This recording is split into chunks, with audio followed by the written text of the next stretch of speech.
Good afternoon and welcome to Perkins Stadium on the campus of UW-Whitewater. You're watching Warhawk football live on UWWTV.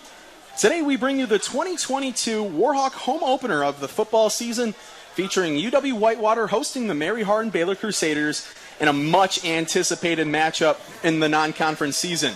I'm Sam Matheny, and I'm joined this season with Nolan Kopidlowski. Drew Best will be joining us later in the broadcast from the sidelines. Nolan, let's set the stage right now for this key Division III matchup between two of the top football programs in all of Division III in the country. And this is going to be a really high-stakes game for both squads. You're absolutely right, Sam. The anticipation for this one is palpable. Everybody has been waiting for this big home opener here in Whitewater, and I'm sure on the Crusader side as well. This is a game that both teams have had scheduled on their calendar since the schedule came out. Whitewater looking for revenge from last year. Mary Hardin-Baylor looking to stay on top. Now, each team has played one game already. Mary Hardin-Baylor, they put up a lot of points on a really good Muhlenberg team. But for the Warhawks, they dropped to number 5 St. John's. What stood out to you the most in that matchup that they can use to propel themselves in this game? Well, you know, there were some positives in that game for the Warhawks. They only allowed 11 yards on the run total. That's huge. Their rushing defense just as good as it was last year. However, their passing defense might need a little work. 267 yards on 3 touchdowns they gave up, and Whitewater also led in time of possession. They're still kind of looking for that number 2 wide receiver, a consistent one, and they also gave up 2 safeties in that game, so they have to clean up those mistakes in this one. Now the Warhawks snapped their 10-game non-conference win streak against St. John's, their first non-conference loss since 2017. But for Whitewater, let's talk about when the last time they lost at Perkins Stadium was. Yeah, you're absolutely right, Sam. You talk about home field advantage. This is home field advantage. The Whitewater Warhawks have not lost in Perkins Stadium in a regular season game since 2012 to UW Oshkosh. It has been nearly 10 years since they've dropped a regular season home game here. So you got to feel good if you're the Warhawks about that coming into this game against the number 1 team overall. Now the Warhawks did lose 24-7 against the Crew last season. Let's take a look at what went well in terms of their run defense. Yeah, you know, their rushing defense, they only allowed 64 yards against Mary Hardin-Baylor last season. You know, it was a huge, huge game for them. Again, the passing defense, it was a little shaky, but Whitewater didn't do too bad overall in that one. Just some big things that they needed to work on were the turnovers, 2 turnovers in that game compared to Mary Hardin-Baylor's 0. They also went 5 for 15 on third down, while Mary Hardin-Baylor went 9 for 17. And the Crew was 3 and 4 in the red zone, while the Whitewater Warhawks were only 1 and 3 in that 24-7 loss in the playoffs last year. Taking a look at the statistical comparison on your TV screen, what stands out to you the most, Nolan? Well, this is going to be a shootout if we see anything here. Look at that points per game. Whitewater with 42.9 last season, while Mary Hardin-Baylor had 56.8. We've already seen Mary Hardin-Baylor put up over 60 points this year. Obviously, Whitewater only had 10 in that tough matchup against St. John's. But this is going to be a shootout. Both defenses very good as well. Mary Hardin-Baylor, you see 18 points allowed per game, while Whitewater's defense last season was one of the best, if not the best in the country, only allowing just over 10 points per game and only 65 rushing yards allowed per game as well. So, you know, this is going to be kind of a battle of the forces here, just like it was in the playoffs last season. These are 2 great football teams, and you never really know what's going to happen in this one until the kickoff. Absolutely, Nolan. Now we're going to take a short break. We're going to talk more football, including our keys to the game, the key players, and we'll hear from Drew Best on the sidelines later on in the broadcast. First, let's hear from Warhawk head coach Kevin Bullis, who talked football with UWWTV's AJ Kober specifically about preparing for this afternoon's contest on this week's edition of Inside Warhawk Football. Welcome to this week's edition of Inside Warhawk Football on UWWTV. I'm your host, AJ Kober. Alongside me is head coach Kevin Bullis. Coach, despite the loss to St. John, a top Division III program, what positives did you draw from the game and you will take into the next season? It's really all about learning. It really is. We could have played a team that, maybe we beat them 45-0. You don't learn much. You really don't learn much in that scenario. And playing a team like St. John's and playing a team like Mary Hardin-Baylor this week, it's all about learning and preparation for our conference season, AJ. Our conference goal, or our goal each year is to win the conference. And so if our goal is to win the conference, non-conference is all about preparation for it. we learned a lot about ourselves. We learned some easy fixes. We learned some things that we got to be able to do better. We learned our strengths as well. And that's the things to me that are positive coming out of that St. John's game. Looking forward to Mary Hardin-Baylor this upcoming matchup this week. What concerns are you focusing on in preparation for the rematch against the #1 team in the country? You know, it's always about looking at. This is a beautiful question you ask, AJ. It's all about making sure we make our corrections from this past week. Does that make sense? Yeah. And so, when you look at a team like Mary Hardin-Baylor, who we only played a game ago, in all reality, I mean, last December is when we played them. But there's only been one game that separated us from the previous game. And so, to me, it's all about taking care of what we learned from the St. John's game. It's also taking care of what we learned from our game last December against Mary Hardin-Baylor. And though that combination of things gives us a great opportunity to get better really today. And that's what it's all about, is getting better today and making those corrections. How exciting is it going to be for you, your coaches, and players to play your home opener in front of what will likely be a packed crowd, as well as additional media? It's exciting. I mean, when we recruit our young men, there's a lot of things really special about being a Warhawk and a Warhawk student athlete and a Warhawk football player. One of those special things that we talk to prospects about is that, hey, you can walk in the perk here and it's going to be a full house. And you know, year in and year out, we're number 1, number 2 in the country when it comes to attendance. And obviously, this is one of those events that those players are going to remember forever. And I'll remember forever. It's special to me as well. I mean, and to be able to walk into a place, our goal is 20,000. We'll see if we can do that, AJ. We'll see. I'll tell you this, if we hit 15, it sounds like a pretty dang good crowd too. So either way, it's very exciting. Well, thanks for your time, Coach, and we'll see you next week. We'll see you next week, AJ. This has been this week's edition of Inside Warhawk Football on UWWTV.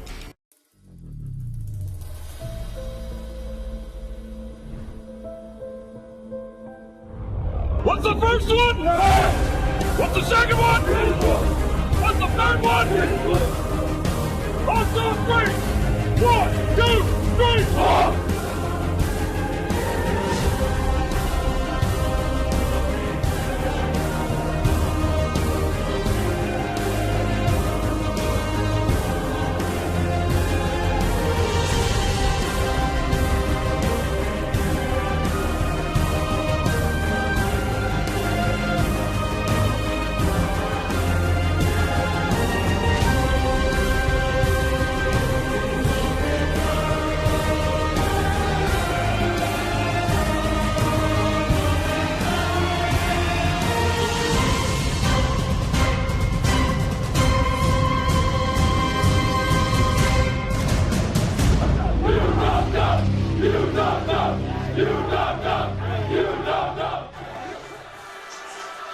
Good afternoon and welcome to Perkins Stadium on the campus of UW-Whitewater. You're watching Warhawk Football live on UWWTV.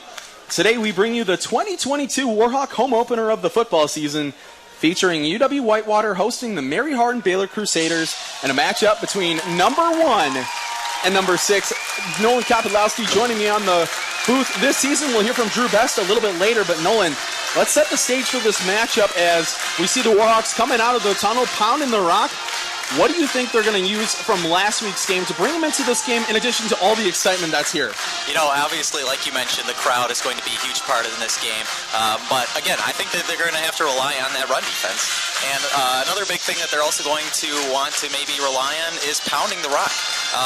We have seen against Mary Hardin-Baylor that they weren't great against the committee for running backs last week against Muhlenberg. Whitewater has about 2 or 3 backs this season that really can kind of take the workload. Last year they had an Alex Pete, a workhorse back. This year I think that they're really kind of mix it in. We saw it against St. John's in the first one. But yeah, Whitewater has a lot of things that they can do right, but they just need to execute and limit their mistakes. Couldn't have said it better there, Nolan. Speaking of the Warhawks and their season schedule, let's take a peek at that schedule. What stands out to you the most compared to the non-conference from this year to last year? Yeah, I mean, the non-conference this year is just so much tougher. I mean, look at their first two opponents. You look at St. John's, ranked number 5th in the country last week, now ranked number 4, and obviously going up against the number 1 team in the country in Mary Hardin-Baylor this season. And it doesn't really get much easier next week. While they do face an unranked team in Barry, you're still traveling down to Georgia. Those are two teams that are familiar with each other. They faced each other last year. So, you know, definitely nothing really easy here on the non-conference schedule, and nothing easy on the conference schedule either. So Whitewater really has a schedule built for a team ranked in the top 5. So there's some pros and cons to that. Obviously, we saw the cons last week. Hopefully, you can see the pros this week. Now, I had a chance to talk to Kevin Bullis back on last Monday, and he was telling me the same thing you said there. With the Warhawks, they plan these teams on the schedule like St. John's, Mary Hardin, Barry, Georgia, all 3 ranked teams. They put them on their schedule so, one, they could figure out what went wrong first and nip it in the bud and be able to execute at the finest level. And another reason that these teams were able to play each other was because nobody really wants to play the Warhawks. Yeah, you're absolutely right. I mean, I don't think any team wants to play both of these teams. You're going up against the powerhouses in Division III. These are the teams that are in the semifinals nearly every single season. I'm talking about the Mary Hardin-Baylors, the North Centrals, the Mount Unions, Whitewater, St. John's. All 5 of those schools, just absolute giants in the D3 world. And I think it helps for Whitewater to play these guys early, to play these tough teams early, to really kind of gauge where your team's at, get a game plan for them. You don't really gain anything by playing a really easy schedule, a cupcake schedule they call it, all season, and then going into the playoffs kind of blind as to the talent of the other teams. We'll get into key players in just a moment here. We'll also hear from Drew Best in just a few seconds. But what we're going to do now, we're going to send it down to the field for the ROTC, taking the flags towards midfield and the national anthem. Stay tuned, folks. Welcome back here to Perkins Stadium alongside Nolan Kapilowski. I'm Sam Matheny, but right now let's send it down to our amazing sideline reporter, Drew Best. Drew, take it away. Hey guys, today's kickoff temperature is going to be 77 degrees, which is a bizarre difference from last year's matchup between the Warhawks and the Crew, where it capped off around 30 degrees and there was still snow on the sidelines. In terms of today's field conditions, it's beautiful. You can't ask for much better. There's a light wind. The sun's out. There's barely a cloud in the sky. And it looks like we're going to beat out the rain. But in terms of the atmosphere that the Warhawks are bringing to this game today, the coaches put it into 4 words: 60 minutes of violence. Sam, Nolan, back to you. That's absolutely right there, Drew. It's about a 50 to 60 degree difference in temperature, Nolan, than it was in that December matchup just last fall. Yeah, you're absolutely right, Sam. I mean, it was snowing early that day when Whitewater was set to face Mary Hardin-Baylor. Super cold outside. People still packed the perk, but now a beautiful summer day, getting to the beginning of fall. But, you know, football is here. It is a great day for a home opener here in Whitewater. The captains will take the field here for the Warhawks and for the Crusaders. The captains this year, Evan Lewandowski, Tyler Holte, in addition to Egan Hine. And the last one is, it's a defensive member, Preston Strasburg. Oh, I was wrong. It was an offensive player there, Nolan. But let's talk a little bit about some of these players. We mentioned Holte. He's one of your key players today. Yeah, you're absolutely right. Tyler Holte last week, a huge part of the offensive scheme against St. John's. He totaled 100 yards on 6 receptions, including a touchdown. He's clearly the number 1 wide receiver here now that Ryan Wisniewski is gone after Wisniewski graduated last season. I mean, look at Tyler Holte's stats just last season: 792 yards, 11 touchdowns on 49 receptions. He's going to be integral to the passing attack today. On defense, you got Kyle Koblinger. This sophomore has been absolutely on fire. He was fantastic last year as a freshman. He was named WEAC Newcomer of the Year in 2021. He had 61 tackles, which led the team, along with 3 interceptions, which he was second on the team in. And last week, he actually continued his success, having an interception, a forced fumble, and a team-leading 6 tackles against the Johnnies at St. John's. Look for him to continue his success here today against Mary Hardin-Baylor. And you mentioned the Warhawk key players. Let's give our all due respect and let's take a peek at what you got for the Mary Hardin-Baylor Crusaders. Yeah, for the Crew, let's take a look at the offensive key player of the game. We got Brandon Jordan. He is the wide receiver, the number 1 wide out for the Crew. He was absolutely huge against Whitewater last season in their playoff game. He recorded 11 receptions on 164 yards and 2 touchdowns. And Muhlenberg, he didn't slow down. He had 6 receptions there for 120 yards and 2 touchdowns.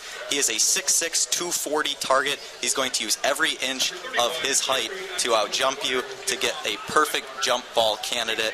And he was great last season with 55 receptions, 1,037 yards and 17 touchdowns. And then on defense, you got Johnny Smith-Ryder, named the D3 football team of the week, and he is going to be a key anchor on that Mary Hardin-Baylor defense. The 9th all-time meeting between the Crew and the Warhawks will start with a touchback in the back of the end zone. That was Jeff Isotalo-McGuire, the kicker, the kickoff specialist for the Warhawks. And let's now take a look at this offense for Mary Hardin-Baylor, and they have a really strong leader in their quarterback, Kyle King, Nolan. Yeah, you are absolutely right. Kyle King, what a week last week against Muhlenberg. He went 19 for 28, tossed 379 yards, and an astounding 6 touchdowns, which was second in all of D3 last week. He's picking up right where he left off. He threw a school record 436 yards and 3 touchdowns against North Central in the championship game. And he was a player of the week last week in his conference. He is the senior. He is the leader on this Mary Hardin-Baylor team. Alfonso Thomas goes in motion. King back in the pocket. And he'll have an out route to a wide receiver. That is number 7, KJ Miller. And Miller kind of did it all in terms of his running and his receiving last week as well. Yeah, you're absolutely right. Last week, KJ Miller, 3 catches for 64 yards and a touchdown, and he also added a huge 55-yard rush for a touchdown. He's kind of that utility guy, kind of like a Cordell Patterson in the NFL. He can kind of do it all. Look for him to be pretty dangerous in today's game. The handoff over to Thomas. And it will go for about 5 yards on the gain. It'll set up about 2nd and 5 for the Crew. And Alfonso Thomas is the senior running back on this squad. He's clearly the lead back. They do have other guys who can carry the ball very well. But Alfonso Thomas, 87 yards on 13 carries and a touchdown last week. Run pass option play. The tackle will be made on the play as the first down is gained. About 7 yards on the play. The one taking him down is number 47, Luke Nelson. You're looking at Mary Hardin-Baylor's first few plays here. It's really just kind of, they're not going for anything big. They are doing a no-huddle offense, though, which they did all last week against Muhlenberg, and it's making for a very fast pace of play. Warhawks in a 3-3 stack defense. Thomas gets a carry right up the gut, and it will result in about a 6-yard gain. We'll set it up now, 2nd and about 6. You know, Mary Hardin-Baylor here, their big key to the game, I think, was setting up the rushing attack early, and they have certainly done so far. Alfonso Thomas, 2 great carries already. King back in the pocket. It's a run pass option play. Obvious holding there by number 60. It will, I don't see any flags quite yet, but it will result in a first down for the Crew. That was interesting. Number 60, Matt Sanders, looks like he had the defensive lineman, I think that was number 0, Kyle Gallagher, all in his hands on the shoulder pads. Yeah, you're absolutely right. I mean, that was a very obvious holding call. Everybody here in the crowd let out exclamation there. Very surprised we didn't see a flag, but Kyle Gallagher is a senior, and he can get to the quarterback. Look out for him on D today. Another handoff up the gut. This time it's a counter. Thomas bumps it to the outside, and he'll get tackled, but he will reach around the 23-yard line for a first down. And that's just a senior back doing his job. Look at the vision of Alfonso Thomas dodging those tackles. He's able to have a really nice gain, and he has had a fantastic start to this one here. Alfonso Thomas last week averaged 6.7 yards per carry.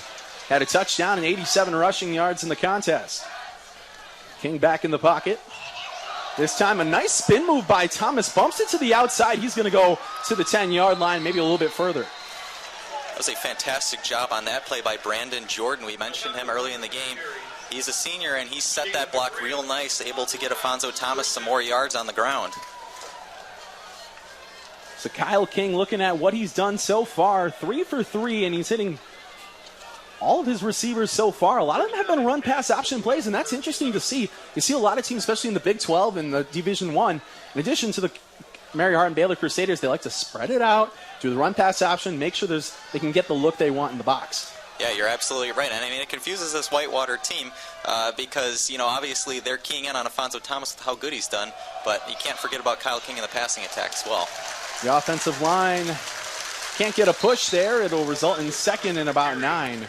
Number 91, Something to know, the Mary Hardin-Baylor crew have been able to kind of march down the field today. You got to take a look at that offense and defensive line. This is a great defensive line. I know you talked to Coach Kevin Bullis in your show about how good he thinks the D-line is this season, but the Mary Hardin-Baylor O-line does have about 30 pounds per player on them, so something to keep an eye on. That's an interesting stat you bring up there. Definitely a lot of big bodies on the side for the crew. As King escapes the sack, he will be tackled. It's about a 1 or 2 yard gain. But that was close. That was almost a sack there from Gallagher. Yeah, you're absolutely right. And Whitewater has started to bring a little bit of a blitz here, starting to bring the pressure. We've seen Kyle King kind of comfortable so far in this drive. Obviously, we saw the hold earlier when Kyle Gallagher was about to get to him, but Kyle King not afraid to rush with it. They went 3 for 22 last season as the Warhawk crowd getting ready for this big third down. Perkins Stadium here on their feet. It's a 2-by-2 look on offense with Afonso Thomas in the backfield. KJ Miller in motion. Back to pass. The throw is going to be caught, and it will result in a play that gets them down around the 1 yard line. So they do pick up the first down there. Now a very short first and goal. KJ Miller, kind of the slot guy here. He's a little 5'7" wide receiver, but he is definitely the number 2 wide receiver on this team behind Brandon Jordan. And he almost makes a great play there, diving towards the pylon, unable to get it. But really, Mary Hardin-Baylor has kind of had their way with the Warhawks defense so far. So Whitewater, given the fact it's on the goal line, we'll see Kyle King. It looks like he'll be under center for the first snap today. And Kyle King, again, not afraid to rush it. Look out for a QB sneak here, possibly. They're going to hand it off up the gut, and the Warhawks make a nice stand. Let's see if he can stay out of the end zone. They're going to call him short. The Warhawk defense standing strong on first down, and now it sets up second in about half a yard. Yeah, Fonzo Thomas, let your big bruising back do the work on the goal line here. The 6'2", 210 back out of Trinity Valley, Texas.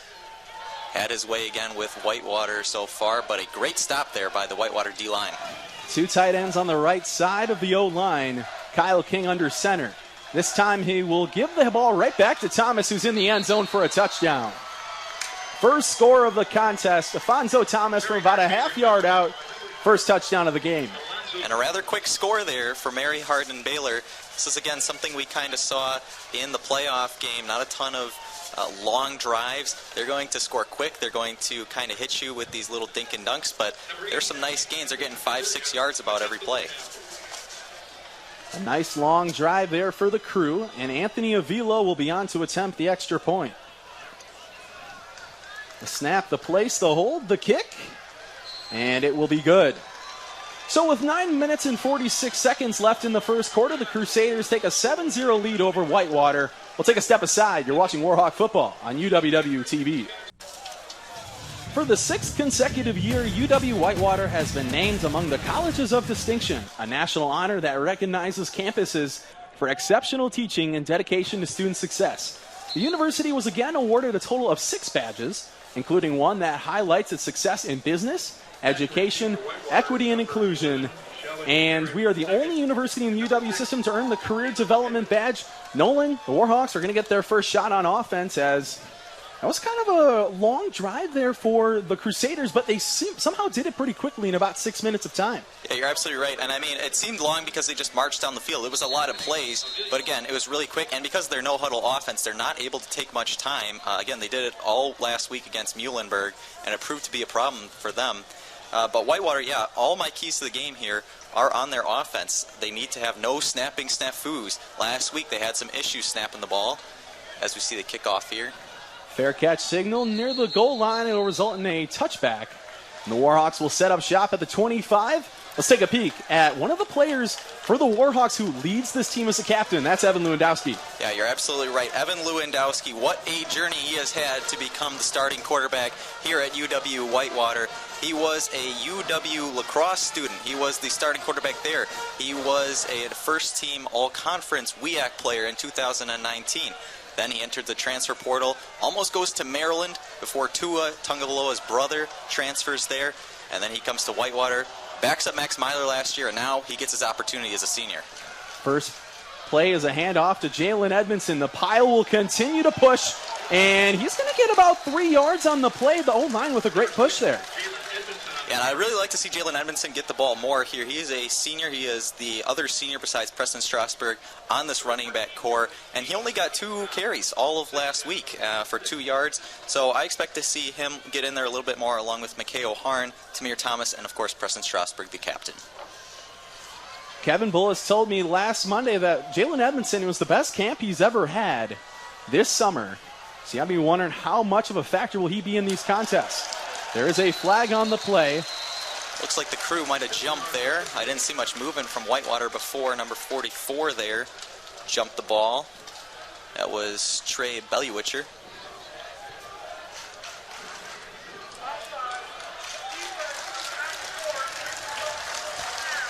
It'll be an offside penalty.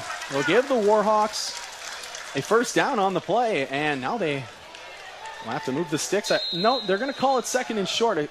I'll make a correction there. Now the Warhawks, they can kind of use their bruiser offense to kind of get these running backs into position here. Absolutely right. One of their keys to the game, one of my keys to the game for them, start pounding the rock early. You got to get this committee going, as Jalen Edmondson already has had 2 great carries. Edmondson will take it for a first down along the 39-yard line of the Warhawks. And now a first down for the Warhawks. Let's take a look back at Evan Lewandowski and what he's done so far this season. He's 17 for 31, 54% completion percentage.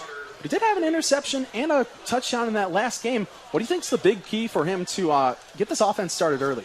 I think it's going to be to protect the football. Look, you're going to want to take some shots later on, but you're not going to want to put the ball in harm's way, especially this early here after the Crew have already scored a touchdown. There's a nice slant route over towards number 17, Stephen Hine, who had 5 receptions for 37 yards yesterday, and now it's about 2nd and 2 for the Warhawks. And just like that, great safe pass there. You saw the cornerback playing about 5 yards off. A great route for a slant route there. That's exactly the zone you want to hit when they're in zone D. 2 tight end look over on the left side of the line. Stephen Hine on the left side, and we got Tyler Holte by himself on the right side. Lewandowski will hand it off to Jalen Edmondson, finds a hole up the gut. He's still going, and he will go for a massive first down for the Hawks. Fantastic running game by Jalen Edmondson there. I mean, he made 2 men miss. They had him dead to rights in the center of the field there. And although it was only for a couple extra yards, he just jukes him right out there. Fantastic running game. Again, this is why I wanted to see Edmondson get the ball a little bit more. And I think maybe they'll start changing out running backs with drives here. You know, maybe Edmondson gets a drive, Tamir Thomas gets a drive, Preston Strasburg gets a drive. It'll be interesting to see how they approach it, but so far Edmondson has gotten all of the work. The Warhawks now at the 39-yard line of the Crusaders, and it's a 2-by-2 look. Lewandowski back to pass. He pump fakes, throws it over to Stephen Hine, who makes the catch. Fantastic job there by Stephen Hine. He was the 2nd receiver last week with 5 receptions and 37 yards, and he has been big so far in this one. Again, we mentioned it in the pregame about how he wanted to see a bit of a 2nd wide receiver target besides Tyler Holte, and Stephen Hine has really filled that role, and I expect to also see Sam Delaney, who was big last year, kind of take over in that role as well.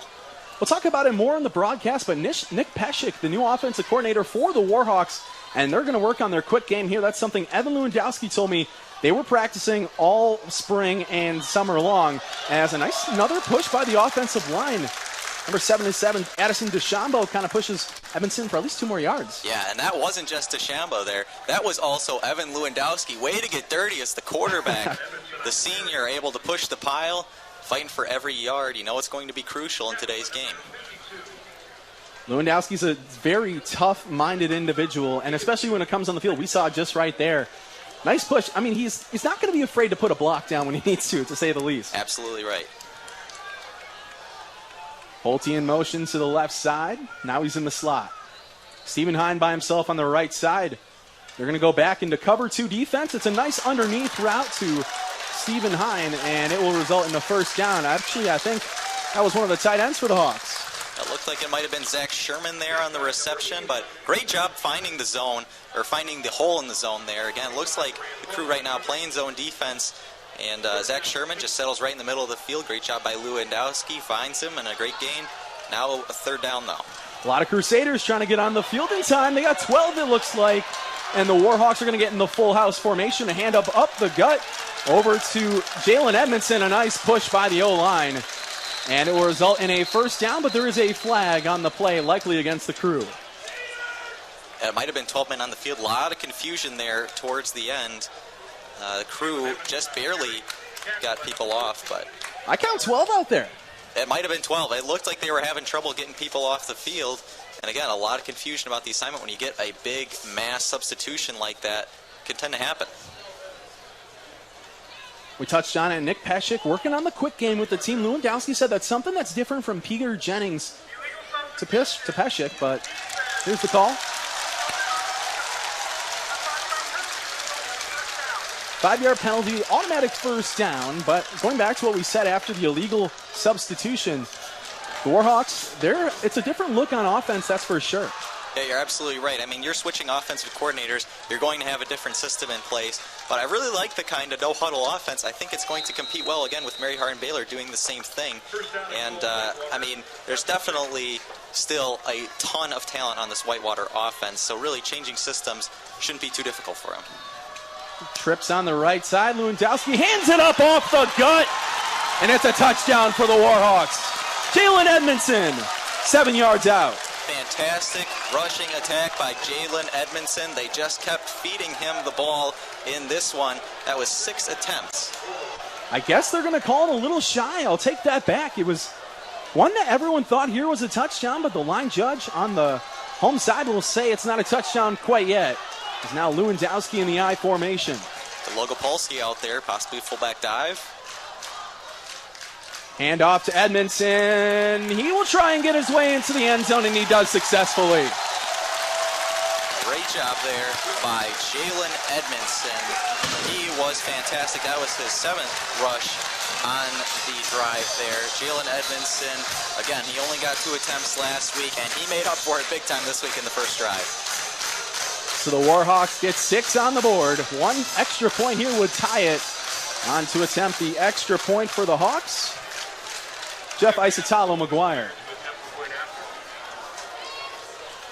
The snap, the hold by number 95. Boyd Toes, the kick is up and good. 7-7. We're all knotted up here, Nolan. 4:35 to go in the first. We'll be right back. Welcome back here to Perkins Stadium. There's the cannon. We heard it sound twice. 1 on an extra point, 1 on a touchdown. Let's break down that drive for the Warhawks here, Nolan. Yeah, I mean, Evan Lewandowski did what he needed to do. 3 attempts, 3 completions, only 34 yards. But Whitewater needed to get the rushing game going, and they certainly have. Jalen Edmondson, 6 attempts for 31 yards and a touchdown there, and he had a 15-yard run on there as well. But a big thing I really love to see that drive was how much Whitewater pushed the pile. Every chance they got, the offensive line was in there. Evan Lewandowski was in there. They are not afraid to get down and dirty and fight for them yards. Fans still piling in here at Perkins Stadium. Almost a packed crowd here. And Drew Best, after the first quarter, will send it down to him later in the game. But he'll also talk about the attendance. The student section getting a lot of cheer about recently. Yeah, you're absolutely right. And, I mean, it is still packed here, and there's still people pouring in. A fantastic showing for the home opener. Another touchback after another kick. This time it was Isotalo-McGuire, and the Crew will set up shop here at the 25. Just want to touch on Jeffrey Isotalo-McGuire. Freshman kicker coming in this year. We're going to have to see how he does. The kicker from last year, Matt Maldonado, transferred out to Murray State. So definitely something to be keeping an eye on, but he so far has been fantastic in this game. Tie score, as you can see on your screen, the Warhawks and the Crusaders, both quarterbacks, have thrown for 34 yards on the dot. And Evan Lewandowski 3 for 3, like you said. It was set up by a big Stephen Hine play, and they're going to have to call a timeout here, I believe, as it looks like Kyle Gallagher was trying to get off to the sideline, and Bullis is a little heated over there. Yeah, not entirely sure what the heated conversation here is about, but Whitewater, again, also looked like they might be having some issues subbing people in, just like Mary Hardin-Baylor was earlier, and Bullis not happy to be using a timeout this early. I think what happened there is Kevin Bullis was upset that they started. You get a certain amount of time to get back on the field. What I'm thinking his case is that, you know, when you come back on the field, like I said, you get a certain amount of time, and I think they rushed it a little too quick, and I think that's why Bullis was arguing there. I believe the ref just came on the mic, though, and said that they did not call a timeout there. No timeout was taken, so disaster avoided for Whitewater early. Halfback sweep here. Thomas finds a lane, and it will be a tackle on the play. That's number 42, Thomas Winowski. Winowski, last season, he did pretty well for the Warhawks as well. Yeah, you're absolutely right. Something to keep an eye on, though. This is the Warhawks defense that only allowed 11 rushing yards against St. John's, and now they have already allowed 41 yards so far on the ground. So not looking as good so far in this one, but still plenty of time to turn things around. It's also pretty difficult when you have the run-pass option, as there's a pass to the sideline, an out route there for Brandon Jordan, but it is incomplete. Yeah, Brandon Jordan, he's only been targeted one time in this game so far. No catches, obviously. There was the drop there. But, Kyle King, I expect to start airing the ball out a little bit more. I think the crew has started to kind of implement their rushing game, but they relied on it pretty heavily last drive. Expect to see more passing this one. There's a handoff to Thomas on the outside. Big hit there by the Warhawks. Oh, you're kidding me. I believe that was Hawk Hefner who came in and made a terrific play, and we've seen him come on in and make big plays on defense. Yeah, I believe that might have been Ryan Liska as well, number 45 there. What a hit. I mean, that'll make your brain rattle around a little bit. Fantastic job, though, by this Whitewater defense to set up this 3rd and long. 3rd and 10 here. They're not going to call a penalty quite yet. They're going to get right back on the line. The Warhawks almost jumped offside. And it looks like the wide receivers for the other team, Brandon Jordan in the slot, it looks like he wasn't able to, it looks like he got out of his space, but either way, King back to pass. And that's a sack there. They're also going to call holding on number 76, Ruel Tando, but it don't matter. The Warhawks get a 3rd down stop. Great job there by Luke Nelson coming in. He had 2 tackles last season, but only as a sophomore, able to record a sack here today. We know Kyle King likes to get out of the pocket. He was a great rushing quarterback with 351 yards and 11 touchdowns last season, but fantastic job to not let him go by Luke Nelson. Here's the call.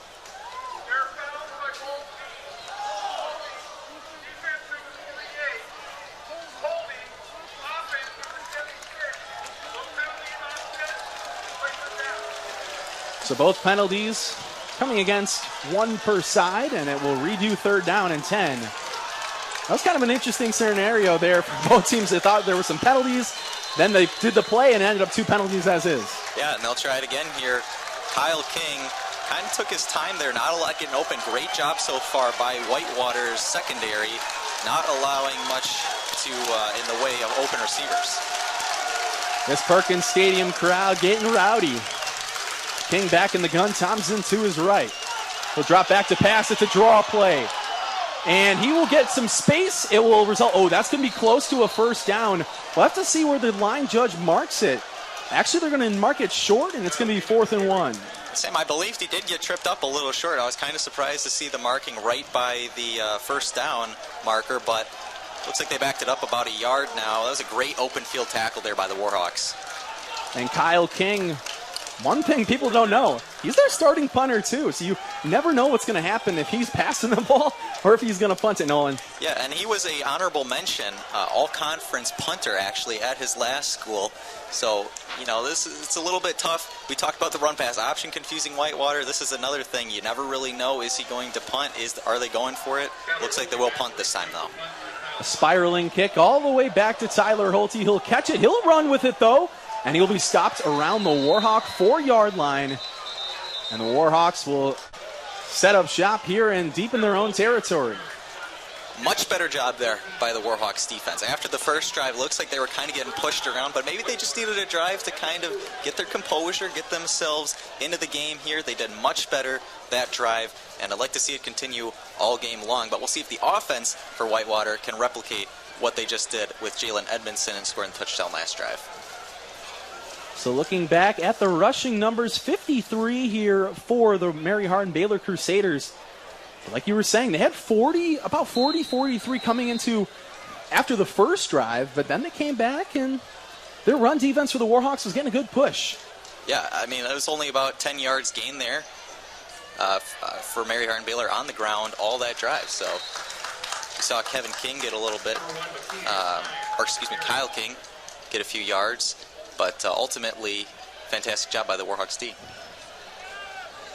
So the Warhawks did start that last play in a jumbo package, but now they're going to get some more wide receivers in. Steven Hines in there, Sam Delaney over on the left side. And this is a scenario we've seen for Whitewater last year when I was calling these games. They did a lot of these play-action passes. We know Evan Lewandowski's got a cannon. Let's see what he does here. He'll take the snap. Instead, he'll give it over to, that's Jalen Edmondson. And we'll go for about 3 or 4 yards. Actually, that's McKay O'Harn. Yeah, McKay O'Harn now getting his drive. And again, I think that this might be what they're doing, kind of switching out drives for their backs. Jalen Edmondson just had a great rushing attack. Now they're getting the junior out of New London High School from Wisconsin, McKay O'Harn. He's getting his opportunity. He had 6 attempts on 32 yards last week when he, Tamir Thomas, and Preston Strasburg all kind of shared the rock. He said he had 32 yards on the ground. He also averaged 5.3 yards per carry, something pretty big. As the Warhawks will now go under center here with Lewandowski. A lot of receivers in the wing formation as Harn gets the carry. A helmet flies, and the Warhawks get a first down. I really thought that was the ball at first, Sam. And they're going to throw a flag now. That's an extracurricular going on. Looks like Mary Hardin-Baylor. It's not great to see your team already losing your temper in the first quarter. So we'll have to see what the penalty is here. Due to a player losing his helmet in Chaka Watson, their cornerback, he has to come out for a play due to the college rule. But now let's see what the call on the play is. I think they're actually going to take away the penalty. Let's see here.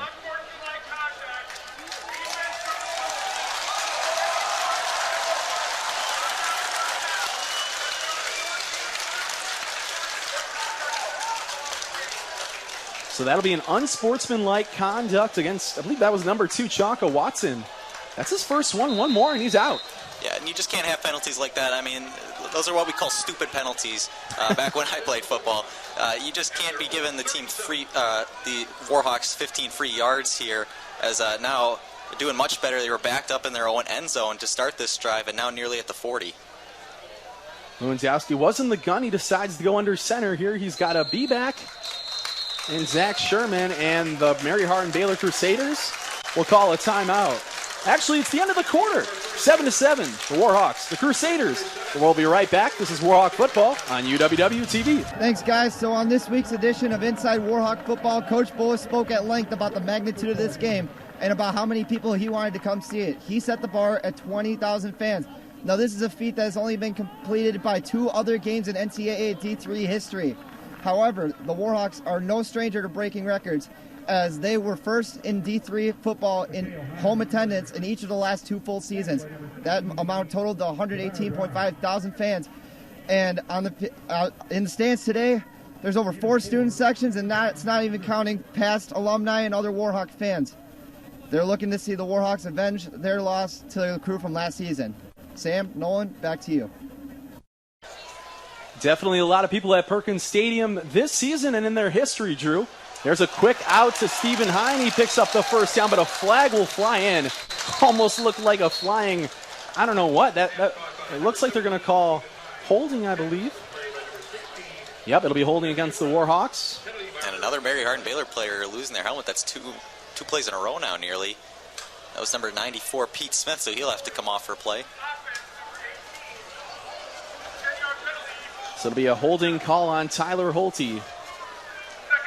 We'll replay second down here. It'll be about 2nd and 16. An holding play obviously backs them up big time here, but I think now we're going to start seeing the Warhawks kind of pass the ball a little bit more.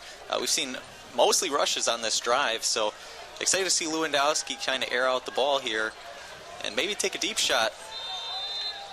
Lewandowski's known to have a cannon of an arm, and we've seen it in the past against La Crosse. When he was with La Crosse playing against River Falls, he had 9 touchdowns in a game through the air. That's a WEAC record. I'll have to see what he can do here as there's a 1-by-2 look. He'll hand it up off the gut to McKay O'Harn, loses his footing, and he'll get about a yard. Sets it up 3rd and about 12.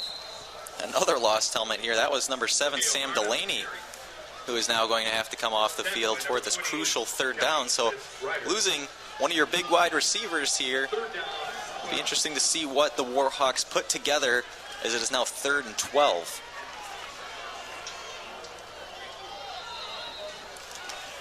So the play clock will continue. 13:33 to go here in the second quarter. A little bit of confusion here maybe on what the play is. Still have not gotten it in. And the Warhawks will go trips to the right side of the field in a bunch formation.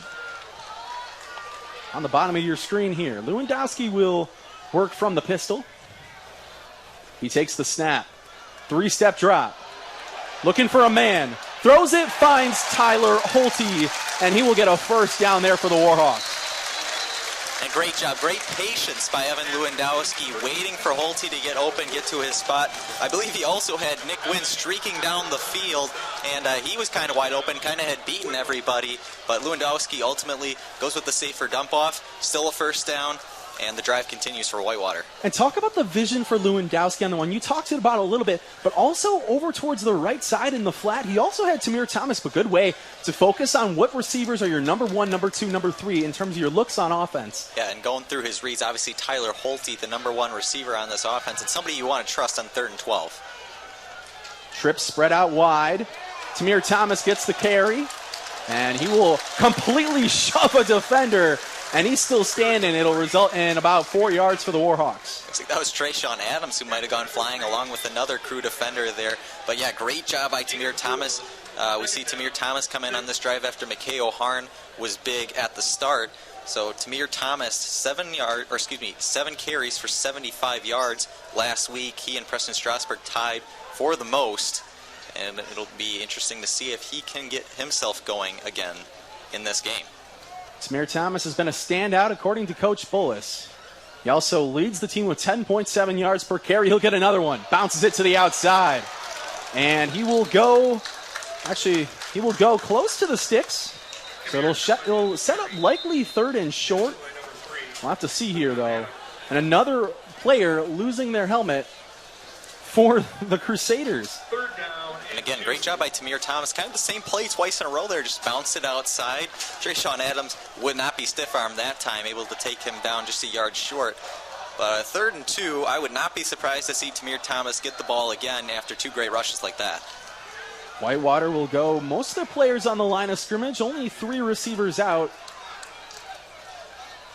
Lewandowski under center, Nick Wind in motion.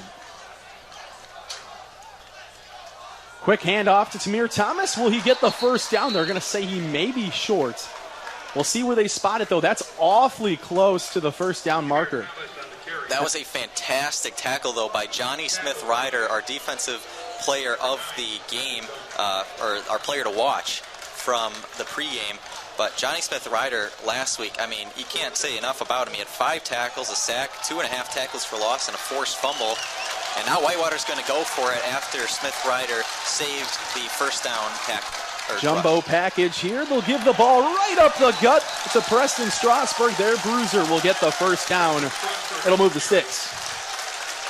And he weighs the most out of all the running backs, a 213-pound back. Give it right to him. That was Alex P. last season. It's Preston Strasburg this season. When you need a bruiser, call in Strasburg. That's exactly what they did. And he got a yard, which is all they needed. And sometimes those little yards can make the big difference. It is a game of inches after all. But Preston Strasburg, the captain, goes in and does his job when he's called upon. Trips to the right side. On the bottom of your screen. See how far off they're playing against Sam Delaney here, Tyler Holte. And that'll be a carry for Tamir Thomas. He almost gets a first down. They'll call a penalty coming in from the back judge, and we'll have to see what they call. And Tyler Holte, I mean, his guy who was guarding him was playing off at least about 10 yards there. Zach Sherman called for the holding penalty. It'll back the Warhawks up 10.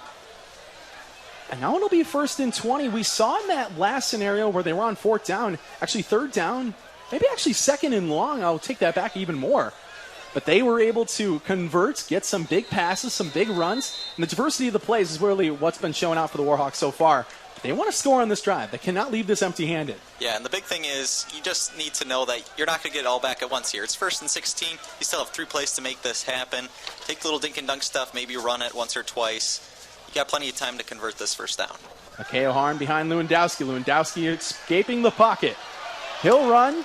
He will get a few yards, about 1 or 2, but he will get tackled around 44-yard line of the defense. Amari Frazier there with the great tackle in the open field. He saw Lewandowski was being chased down by a D lineman. I believe that was number 32 who was getting after him there. But just overall, a fantastic job by the defense there, taking away all of his options and not letting him rush. We know Lewandowski likes to go with his legs sometimes. Nothing doing there. 2 receivers to the top of your screen. Lewandowski back in the gun. He will actually hand it off up the gut, and it will result in about a no gain. The Warhawks will have to set up here 3rd and 15. And this is what you did not want to have happen if you were the Warhawks. Now you're put into a 3rd and long situation, almost guaranteed to be a pass. Both plays, really nothing doing there. Mikhail Harden to try to catch him off guard, but this very Hardin-Baylor defense, well, it seemed like at the beginning of the drive they were getting kind of pushed around. They have certainly toughened up the bend but don't break mentality here, and the Warhawks are not in field goal range, so this will be a crucial 3rd down. We are in no man's land here. They might end up going in for 4th down if they get closer to the sticks. We'll have to see, though. Bunch formations in the trips on the top of your screen. Lewandowski back to pass.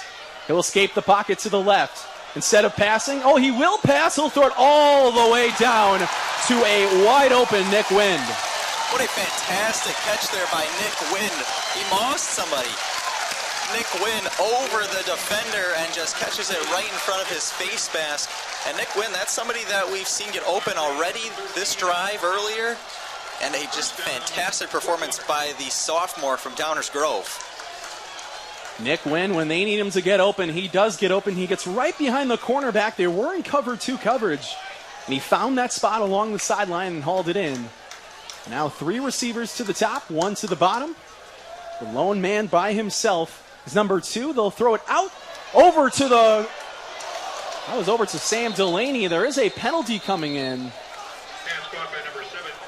A little screenplay was the call there for the wide receiver screen, and they had good blocking here. Maybe they're going to call another hold possibly against the Warhawks.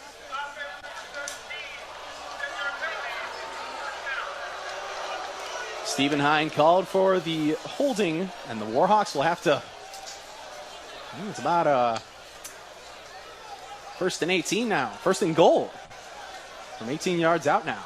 1st and goal from the 18-yard line, never easy here. But as they bring on Zach Sherman, the 6'4 junior at tight end, possibly looking to rush here with Mikhail Harn, get some of those yards back. But just want to go back to that last play and give props to Evan Lewandowski on him getting out of the pocket and buying time to make that throw to Nick Wind to put them in this situation. Addison DeChambeau looked like he'll have the false start, and we'll have to see.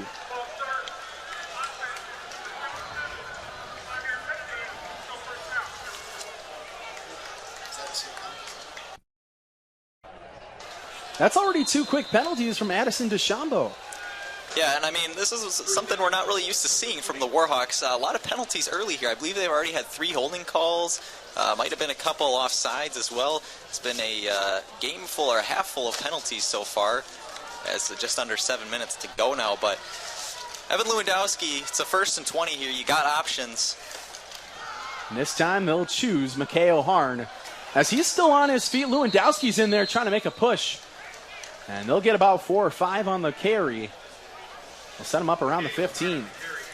And again, if you're Coach Kevin Bullis, you just have to love to see this. Fighting for every single yard, and your teammates are not going to let you down. They're going to be behind your back there, pushing the pile. They have done it so well so far in this game, and it has made a big impact. Now 2nd and 17. And this is 4-down territory for the Warhawks. I would not expect them to put a field goal up, but it depends how close they get. I think that's the big thing, but let's take a look at this next play. As there's a wing on the top side of your screen, they'll hand it off. Actually, it's a run-pass option. Nice catch there by the Warhawks. Tyler Holte, 17 yards out. Tyler Holte, what a fantastic grab there. Nearly bobbled it, but got open, found the zone, or found the hole again in the zone coverage. And that cover 2 defense has not been working great in the passing game for Mary Hardin-Baylor. But the Warhawks now putting up more points than they did last week, putting up more points than they did in the previous game against Mary Hardin-Baylor in the playoffs. You have to feel good right now if you're a Whitewater Warhawk. Talk about the route running there by Holte. It was a nice curl route, and that kick is up, and it is good.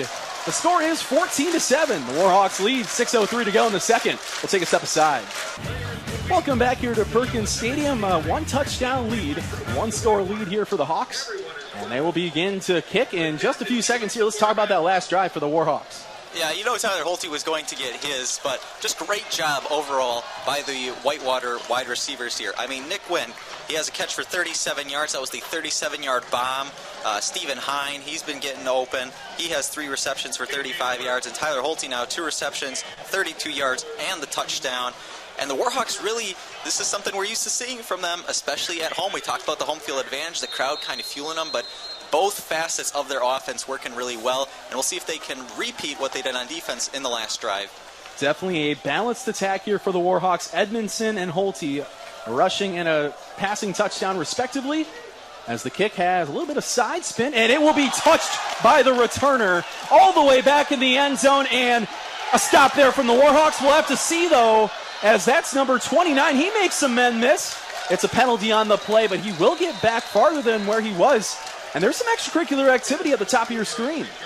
Yeah, definitely a lot of bad blood, it seems like, between these two here, these two teams. But that was not something you like to see if you're Whitewater. To have a guy fumble the ball back there and for him to get it all the way back out to the 30. A little disappointing from the special teams, but we'll see what the penalty is here.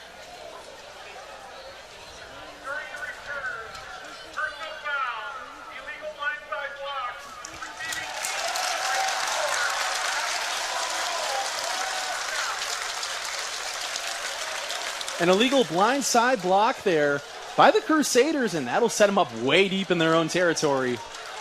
So the Warhawks get kind of a get-out-of-jail-free card, if you will. They get a big break there, and the Crusaders now backed up in their own end zone, which is kind of what we thought they were going to be after that return, after that fumble.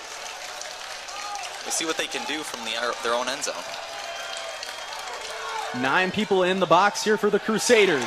A nice tackle there. The pile still being moved. One of the players in on the play. Number 48, Shane McGrail, to clean it up. Tell you what, one player I'm keeping my eye on is Ryan Liska. Man, has he been flying to the ball today. I mean, last week 4 tackles and a QB hit, but we saw him get a QB hit earlier. I saw him once again fill the hole very nice there and allowed Afonso Thomas to only get a couple yards and make it 2nd and 7. Ryan Liska, a first-team preseason All-American from D3Football.com. And one thing I've been seeing a lot more recently that Coach Bullis told me last week in our interview is he's been playing a lot more middle linebacker than the outside linebacker from last season. Last game, he had a QB hit. King back in the gun. 4 receivers going out. They're going to go deep. And the catch is made, but it's a penalty. What a catch there from K.J. Miller. But we'll have to see where it results, if it's offense or defensive pass interference.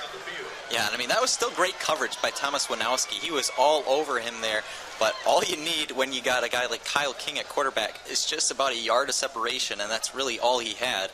It was certainly enough. I believe that was to K.J. Miller, and he also made a fantastic catch along the sideline.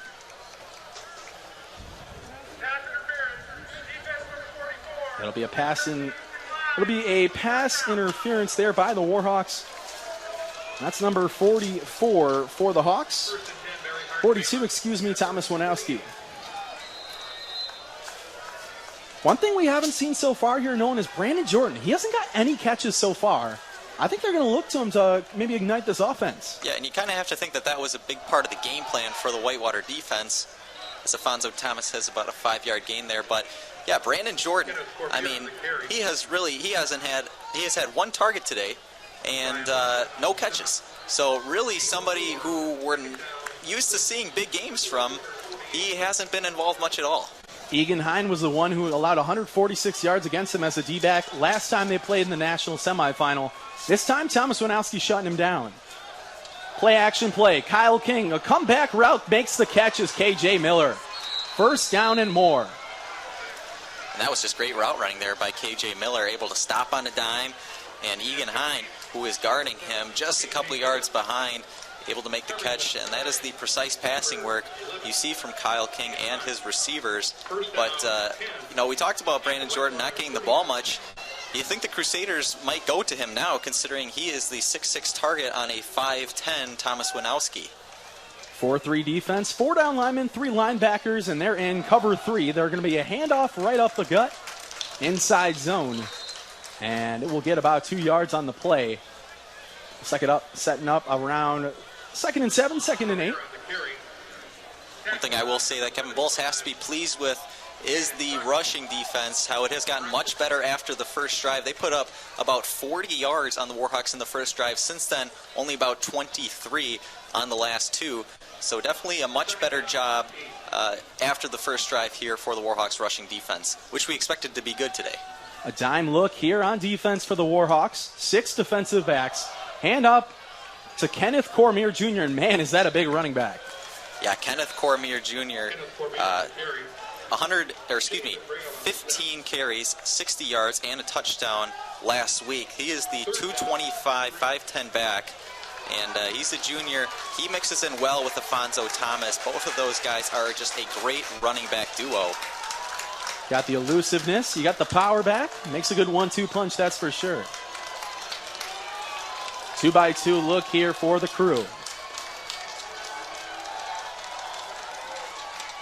It's a run right up the middle once again. The Warhawks trying to get down Cormier Jr. And he will lug it out, and it looks like he's got a first there. And they'll move the sticks. And we just mentioned it. That's the big bruising back mentality. Let me fight off tackles. I'm not going to go around you. I'm going to go right through you. It's exactly what he did there, able to get the first down for Mary Hardin-Baylor.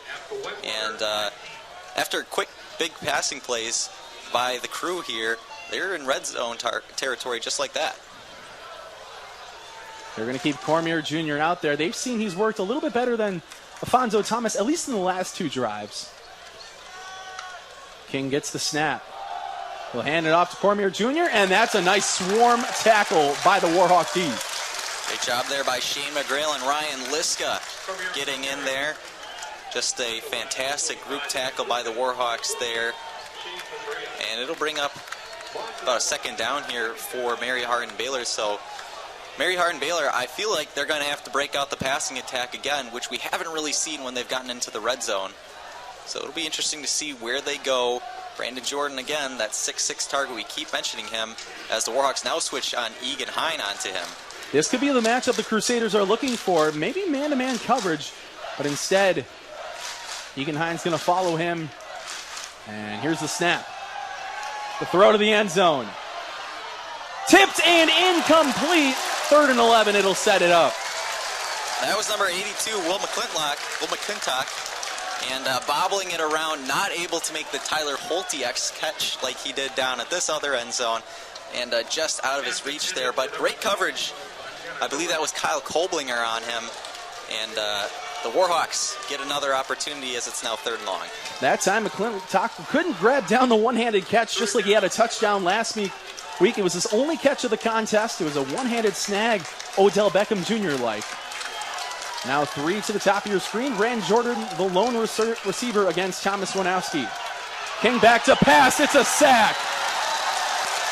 Justin Allen, 2nd sack of the season, and it's a big one.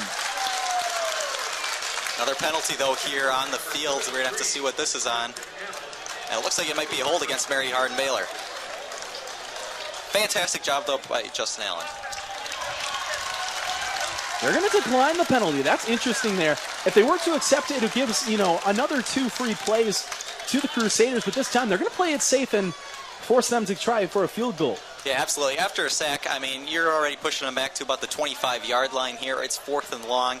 Just take the 4th down. If they hit the field goal, that's a win in your book, considering they had 1st and 10 from the 20-yard line and really did not much after that. But how about Justin Allen? He had a sack and tackle for loss last week, and he does it once again. He is a fantastic D lineman for this Warhawks defense. Anthony Avila on to attempt the field goal. It is good. The Warhawks are now up 14-10 against the Crusaders. 58 seconds to play. We'll take a step aside here on UWWTV.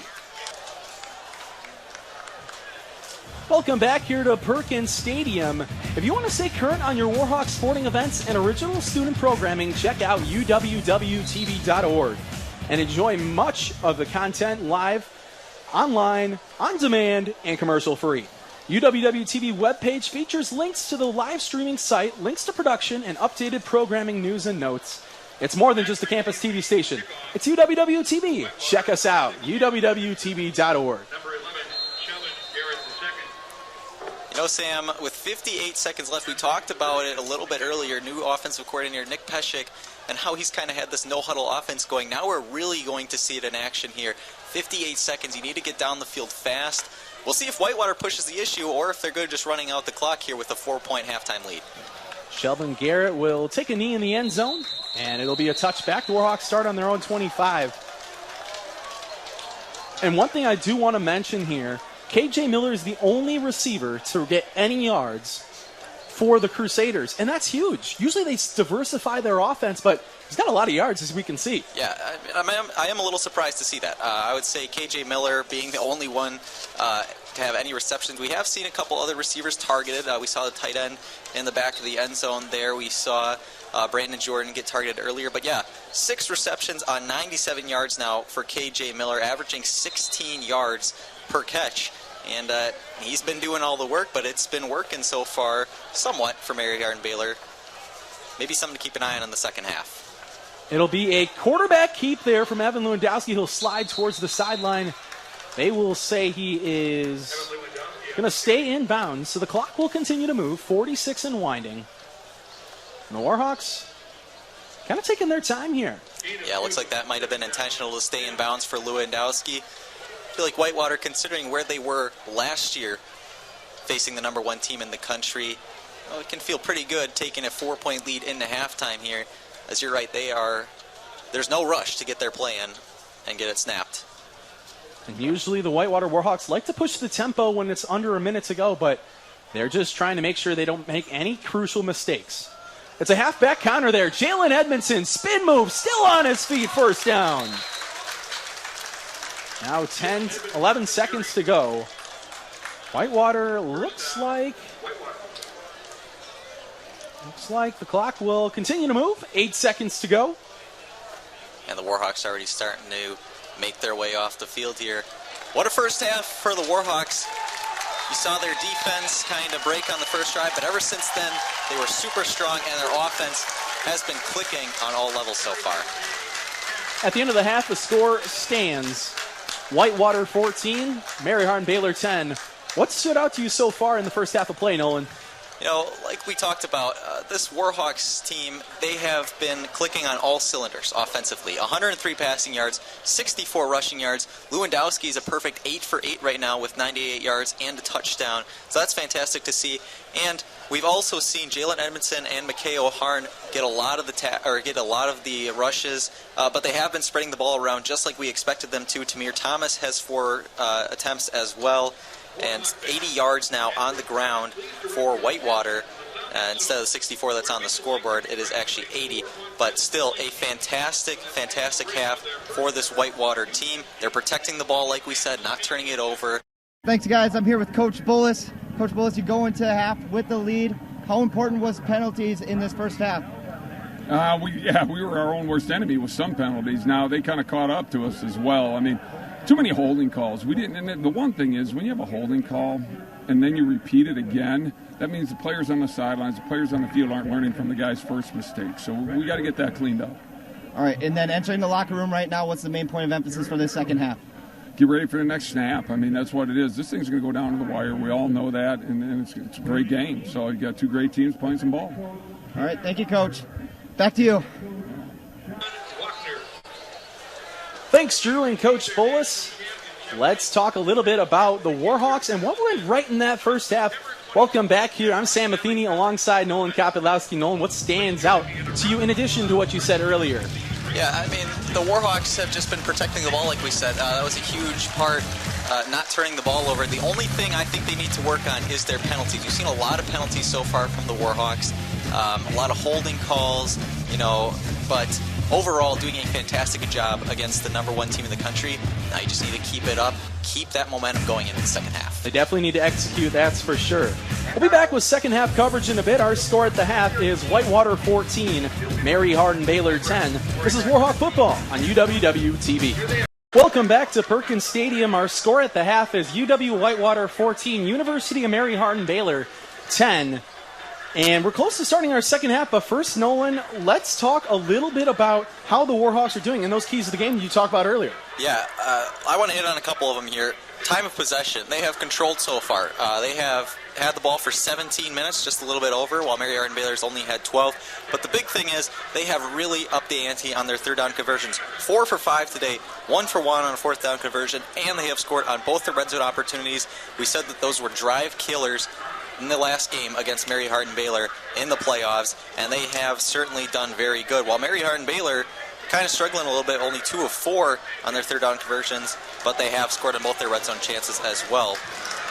And we talked a little bit about it as the Warhawks are starting to take the field here for the second half. We talked a little bit about it earlier in the broadcast, how they're trying to make Mary Hardin-Baylor one-dimensional. And all since that first drive where 40 to 35 yards from Afonso Thomas came on the ground. Since then, they've been making them a little bit more one-dimensional, making them stick to the pass game, and only to KJ Miller, respectively. Yeah, you're absolutely right. Afonso Thomas, 9 attempts on 57 yards. But again, about 40 of those came in the first quarter, and on the first drive of the first quarter, of all things. And we talked about it at the end of the second half, or at the end of the second quarter, excuse me. But yeah, the Mary Hardin-Baylor crew have not been getting it to practically anybody besides KJ Miller. Brandon Jordan has a target, and Will McClintock has a target. But besides that, KJ Miller is getting them all. He has 6 targets, but he has made all of them, made all the catches, and he has 97 yards. He hasn't been bad, but I believe to beat them, the crew are going to have to pass it around a little bit more. And we talked about it a few times throughout the first half. Brandon Jordan kept silent. And I think that's really had to do with the matchup they're putting on him. And Thomas Winowski, he's a little bit more physical than the captain, Egan Hine. But I think that matchup's really been working well for them, Nolan. Yeah, and I mean, you go back to what happened last year in this game. And Egan Hine was on Brandon Jordan pretty much all game. And you saw how big of a game Brandon Jordan had. He had 164 yards and 2 touchdowns. Now with Thomas Winowski on him, you'd think it would be a bit of a mismatch, being 5'10", but he has done really good at it so far. We'll talk more about that in a second. Right now, let's send it down to our sideline reporter, Drew Best. Take it away, Drew. Thanks, guys.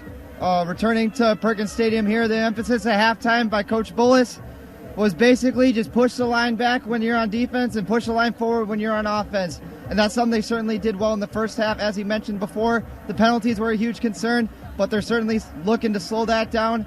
And for the first time in this matchup, the Warhawks are in the lead against the crew. Sam, Nolan, back to you. Interesting thing you just said there, Drew. Love to hear your analysis down on the sidelines. Let's talk a little bit more about what you were going off of. Continue there, Nolan. Yeah, I mean, Mary Hardin-Baylor, they have not had the difference in the passing game. They've been just kind of flat, it seems like. They come out a little flat on the passing attack because they haven't been bad again. But you look at KJ Miller, he had 40 yards on 1 completion, and that accounts for a lot of his 97 yards. And they've really just been trying to push the issue rushing the ball, and they haven't been able to do so since the first drive of the first quarter, like we talked about. So Kyle King, going back to the passing game, like you were saying, he's 6 for 8 with 97 yards. He has been sacked once. But Evan Lewandowski, he's been perfect, 8 for 8 passing. Who do you think's been the better quarterback so far in this contest?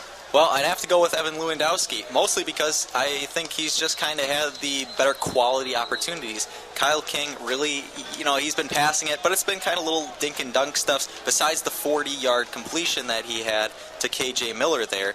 But you look at Evan Lewandowski, he also had a big play to Nick Wind, but he's been kind of sharing the rock around with his receivers. Stephen Hine has 3 receptions. Tyler Holte has 2. Nick Wind and Zach Sherman both have 1 each. He's been passing the ball around, but most importantly, he's been keeping it safe. The Warhawks have 0 turnovers right now, and that's a big part due to Evan Lewandowski keeping the ball safe, not putting it in harm's way, just being a great quarterback. and that's all you can ask for, but he's doing actually more than Bullis, an offensive coordinator Nick Peshek is asking for. Like we said, he's perfect in his completion percentage. He's 100% there. But more importantly, he's been able to escape the pocket in some aspects. We know him as a big, strong-arm quarterback, but he's been able to do some stuff out of play action as well. Do you think they're going to try and go more to vary it up between shotgun play action, or what do you think the Warhawks talked about in that locker room? I think that they talked about that they really like what they see. But yeah, I wouldn't be surprised to see them go on a lot of play action. It's been working a lot. We saw a lot of their big plays come last year out of the play action, able to kind of get people to bite, and especially considering how good that rushing game has been so far today. You talk about Jalen Edmondson with 40 yards, Mikhail Harn with 25 yards, Evan Lewandowski and Tamir Thomas both have a couple of rushes. But, you know, I think that if you get them to bite on it and you get one big play, that could be a make-or-break difference between winning this game and losing this game. But Evan Lewandowski, yeah, talk about the patience on him and the ability to escape the pocket and still look downfield. He has been absolutely fantastic and has looked like a star quarterback for this team. Now, a lot of these tackles from Mary Hardin-Baylor have come from their special teams unit. But in addition to seeing that, we've seen Jordan C., play on words there, have 3 pass breakups come into this contest, but he's also been doing well with his tackling so far. Yeah, absolutely right. He ties the team in tackles right now. He has 5 unassisted tackles. And Sheldon Garrett's going to make a move. He's still on his feet, and he will get around the 30-yard line. That's where the Warhawks will set up shop, as you were saying. Yeah, Jordan C. and Amari Frazier have been big on the Mary Hardin-Baylor defense. But as Whitewater comes out here on the offense, I think that this drive is crucial for the Crew. You go down 11, considering how your offense really hasn't been able to gain much traction here today. It could be a big difference. I think the Crew needs a stop on this drive. The first possession after the intermission is going to be a crucial one. Just a 4-point lead for Whitewater. The Warhawks up 14-10. First and 10 here at the 30-yard line. Evan Lewandowski in the pistol. 2 safety high look here for the Crew. Jalen Edmondson will get the carry, and he's going to lose a few on the play, as he'll lose about 1.5 yards on that run. Jalen Edmondson getting back into it after he had the huge first drive. Really didn't do much after that, but they didn't rush him a ton.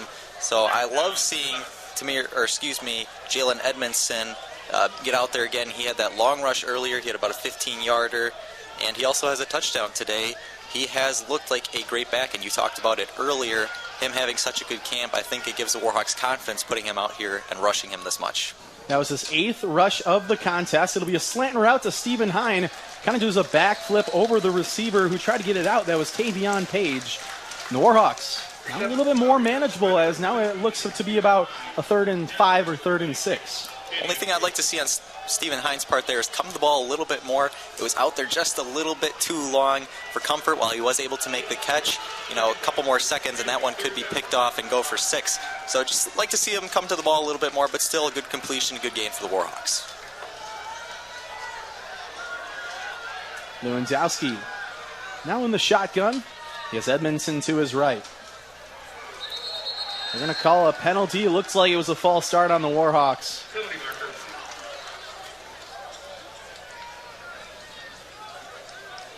We're going to call a false start, just as we predicted. And they'll back the Warhawks up now to about 3rd and 10. And this is the only thing that has really kind of been the flaw of the Warhawks today. You got to pick something out. That's now their 5th penalty for 40 yards lost today, while Mary Hardin-Baylor has also had 4 on their part. You know, this is not something you like to see if you're Kevin Bullis. This is a Warhawks team. You're expecting to be a little bit more cleaned up than this, and it's been some silly penalties so far. Lewandowski handoff. It's an outside run off tackle, and they'll get about 4 yards on the play from Jalen Edmondson, and they're likely going to have to bring out the punting unit for one of the first times today. A little surprised to see them go on the ground there with Jalen Edmondson. I know he has the ability to make plays out of nothing almost, but overall this is a 3rd and 10 situation from your own 30-yard line here, and no pass. Kind of surprises me a little bit, but we'll get to see the Warhawks defense now come back onto the field. Number 7, KJ Miller. KJ Miller back to receive. Chip Does muffs the punt. He's going to run with the ball, and he's going to be tackled around the 33. Oh, and in a game like this, one mistake like that could end up being the decider. I mean, now look at it. The Mary Hardin-Baylor Crusaders have great field position here, all the way at the Warhawks, about their 30-yard line.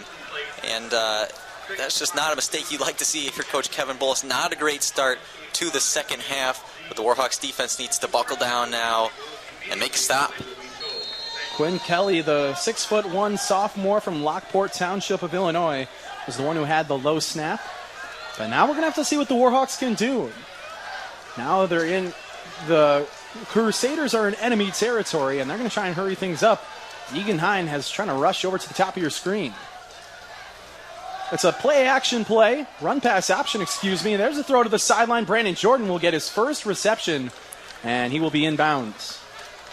And Kyle King was looking for him the entire way. It's a nice little quick route to Brandon Jordan there. And if nothing else, gets him a reception, gets him into the stat book, and maybe settles him down. I'm sure he couldn't have been too happy not getting a single catch in the first half. And that's a Player of the Year candidate that could be one of the Players of the Year this year. We see a lot of these players who get the Gagliardi Trophy. Usually are quarterbacks, but he's got a chance to do damage if he can keep doing like he did last week, 120 yards. And that's a beautiful hit there by number 45, Ryan Liska with the pop. Ryan Liska again coming up and filling. Kyle Koblinger, Reed Farrington, both in there as well.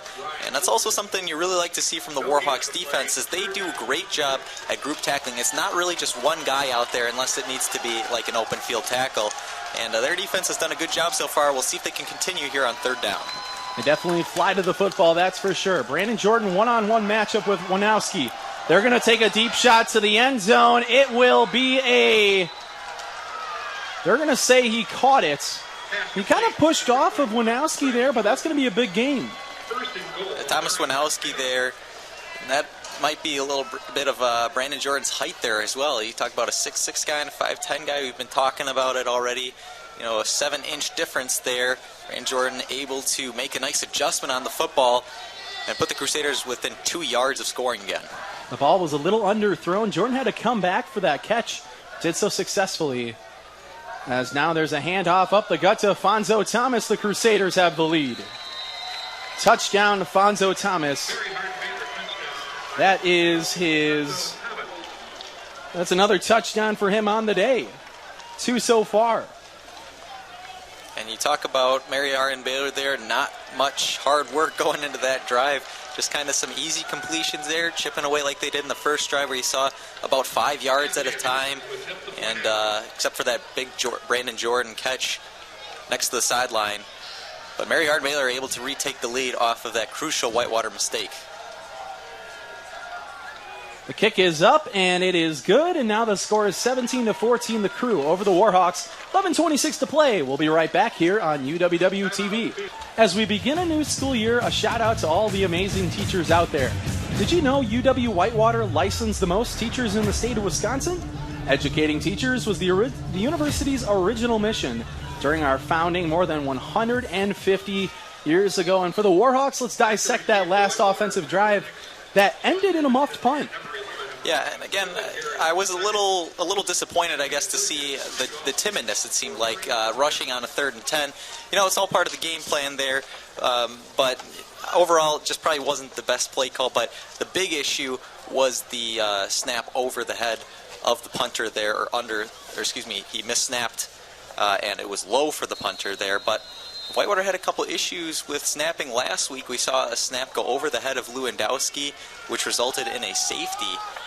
And it actually happened twice. So definitely something the Warhawks have been working on, but ultimately comes back to bite them in this game again.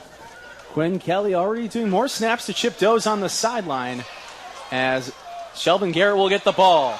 Looks like it's a big return. He does a front flip over the defender and gets pushed out of bounds around the 35. Great return there by the Warhawks, though, even though it obviously ended up in a kind of a highlight reel tackle for Mary Hardin-Baylor. Ultimately, a great return. They'll set up shop at about the 35-yard line here. Just going to have to get a little bit more going. I'd like to see him put it through the air more times than they did last drive. And Lewandowski now 9 for 9 with 104 yards through the air.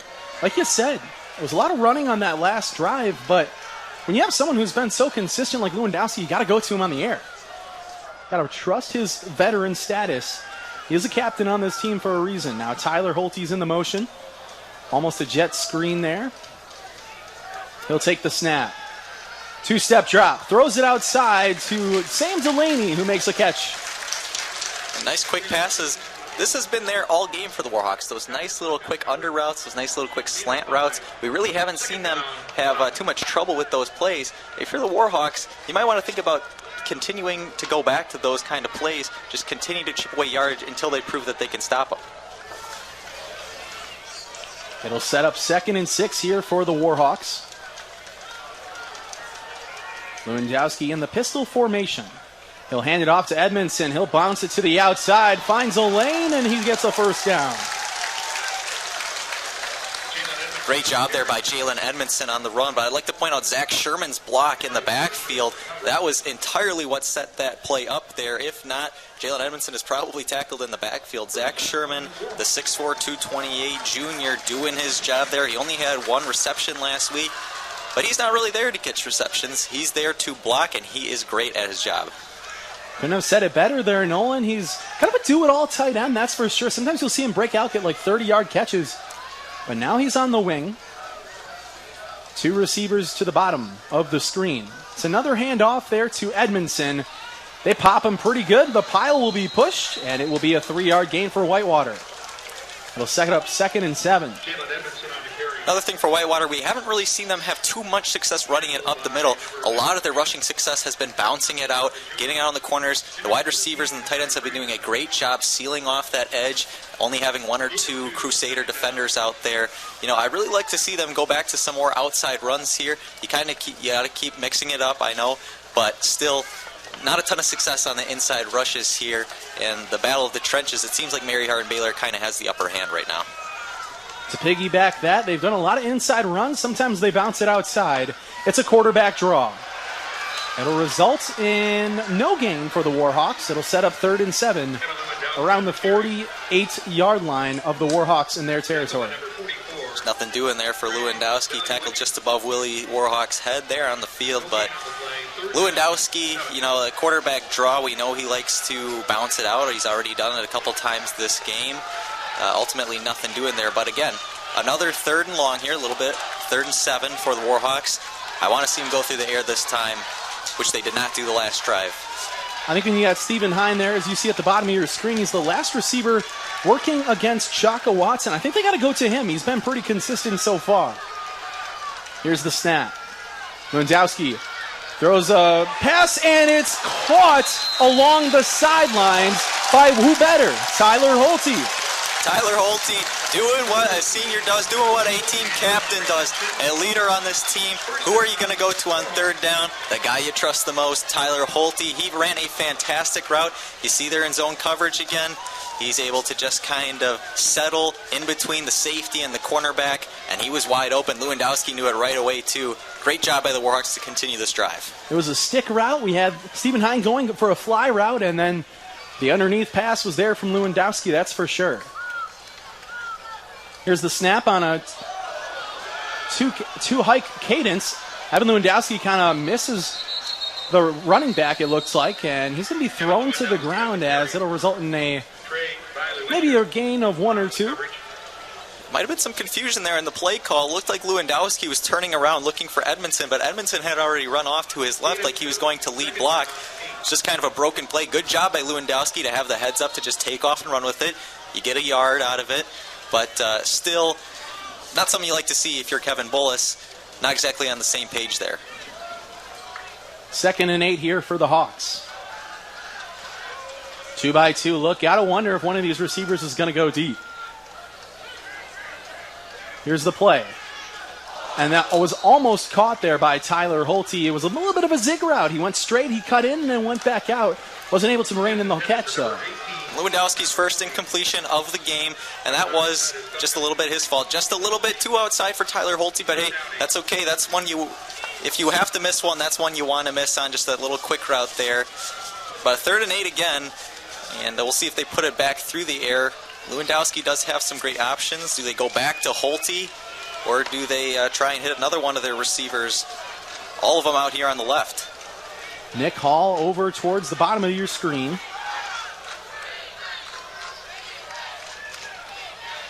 Lewandowski back in the pistol. He'll set his feet, jukes a defender, throws it, finds Tyler Holte. He's open and he got a first down and falls down around the 19-yard line. Evan Lewandowski, talk about a debut home performance as the starter. Right now 12 for 13 with that completion there. He finds Holte again. Two seniors working together. Tyler Holte just settles in the field. He sees his quarterback scrambling around, but hey, there's nobody around me. Might as well get me the ball, and he certainly did. Evan Lewandowski, great patience, and great patience along with Tyler Holte as well. Sherman lined up right behind the right guard. Here's the snap there from Nathan Zach. It's a handoff up the middle to Mikhail Harn, and he's going to get maybe a half yard on the play. Sets up second and around 10 yards. Mikhail Harn now doing his work. He had a big half as well in the first half with 7 attempts on 25 yards gained. Averaging about 3.5 yards per carry there. But you obviously see how much Whitewater trusts all their backs here. Somebody I'm a little surprised we haven't seen much of today is Preston Strasburg, their team captain. Only been in there for a couple of carries. He is listed as the number 1 running back on this roster on their 2-deep depth chart. Lewandowski back to pass. He throws it and almost finds a wide open Tyler Holte. Not enough real estate to make the catch. A little bit too outstretched on the throw from Lewandowski. Looks like that was Josh Meyer's first target of the day there. Or it might have been Tyler Holte there, like you said. But either way, Evan Lewandowski just a little too far outside again. And they keep putting themselves in these 3rd and long situations. Now a 3rd and 9 here, but it has been working. Expect to see them go back in the air here on 3rd down. Now if Whitewater cannot convert on 3rd, is this 4th down territory? No, it's an interesting question. Maybe you want to think about tying this game up, putting Jeffrey Isotalo McGuire out there and try to kick a field goal. See the 3rd down first here. Lewandowski escapes the pocket, throws the under route. Holte, touchdown! Tyler Holte converts on 3rd and 9, and the Warhawks take the lead. Tyler Holte, have yourself a game. Now his 2nd touchdown of the game. He's already at 3 this season. And again, him and Lewandowski just seem to have that connection. They seem to have it, the kind of connection that Max Myler and Ryan Wisniewski had last season. And they're rebuilding it here in these 2 seniors now as the Warhawks retake the lead. And what a game we've had so far. Tyler Holte finding the zone in the underneath route. Isotalo McGuire's kick is up, and it is good. The Warhawks take a 21-17 lead, 5:54 to play in the 3rd. We'll be right back. Keep it locked here on UWWTV. What a play there for the Warhawks, but more importantly, what a drive there to start the first drive for them in the 3rd quarter. Absolutely right. And, that first drive they came out didn't have the best attack on offense. They ran it on a 3rd and long, and then they muffed the punt there, got the crew an easy field. But now Whitewater gets to kick it off. They look great on offense, look back to what they were in the first half. They have the lead, and their defense has done great when the crew have had to kind of work through the entire field. And we'll see what the return is, but it looks like the crew will have about an 80 to 75 yard gain depending on the return again. So, it's all going to depend on this kick here, but the Warhawks defense has looked great so far in the first half and in the second half. So, Whitewater's offense and defense clicking on all cylinders. KJ Miller will take it out of the end zone. He's got a lot of speed, and he gets hit. Helmet is lost there from the Warhawks side. And that was a nice way to be in kick coverage for number 28. That's Drake Martin. Right now, we're going to send it down to the 3rd member of our crew, Drew Best. Thanks, guys. So Mary Hardin-Baylor have given themselves the nickname The Crew through their athletic teams, but they originally went by a different name, and that name was Baylor Female College. It was the female department of Baylor University in Texas. Now, in fact, one of their most distinguished alumni went by Miriam Ferguson. Her nickname was Ma. And She became the first female Texas governor in 1925, as well as the second female governor in U.S. history, only 33 years after graduating from what is now Mary Hardin-Baylor. Back to you guys. Thanks, Drew. The more you know, the more you know. As that was an excellent sideline report there. Thanks, Drew, for that. That next play results in, after 2nd and 10. Actually, it'll go now to Parker Breinig with the tackle. Fonzo Thomas on the carry there, and they're definitely going to look to get him more involved again and get that rushing attack back going. It was pretty even. Whitewater now leads the rushing attack, though, 94-61 in yards. A halfback counter on the outside, and who better to make the tackle? That is number 42 for the Warhawks, Thomas Winowski. Thomas Winowski doing what he does best as a cornerback. Come up and fill, make that tackle near the line of scrimmage. You love to see that from your defensive back. You don't want to see him just sitting back waiting for the player to come to them. When they go up and make that hit, that gives you a lot of confidence. And Thomas Winowski, he's a junior. He's been doing this for a couple years now at Whitewater. We expect to see that kind of thing from him. Great tackle by him. 3rd and short. 4-3 defense for the Warhawks. It's a pass going to Brandon Jordan, who makes the catch. And that was some interesting hand fighting between him and Thomas Winowski, but Jordan had the better of the matchup on that reception. Another big-time gain for Brandon Jordan there on a great comeback route. Thomas Winowski had him over the top, and he also made a good attempt to kind of swat that ball out of there. Ultimately nothing doing, though, as Brandon Jordan able to make the catch. But that might just be a great wide receiver on a great cornerback, and the wide receiver making the play. Brandon Jordan starting to get a little bit more involved here in the second half of play. King back to pass. It's a play action. Jordan's with a crossing route. King tosses it. It is caught. Brandon Jordan muscles his way down inside the 10. And you could just see it coming as soon as he took off on that post route there. Got past Egan Hine. No safety there. And you knew that is exactly who Kyle King had his eyes on. And they're able to connect now 2 big plays in a row. And just like that, the crew are back in the red zone. So Whitewater's going to get a different cornerback on Jordan Brand now.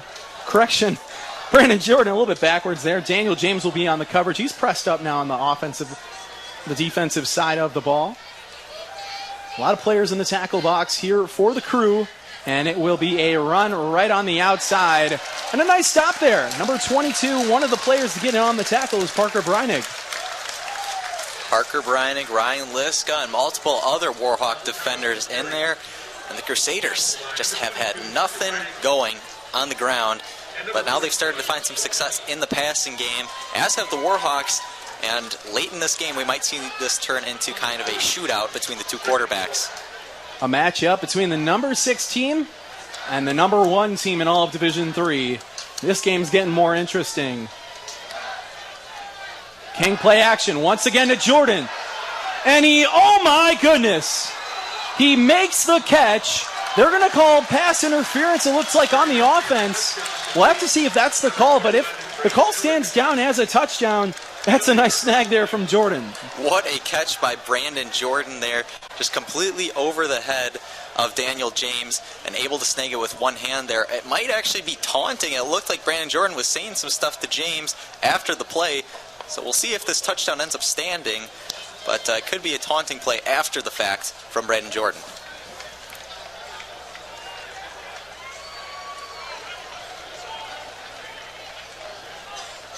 Kevin Bullis off with the line judge to see what the call will be. And here it is.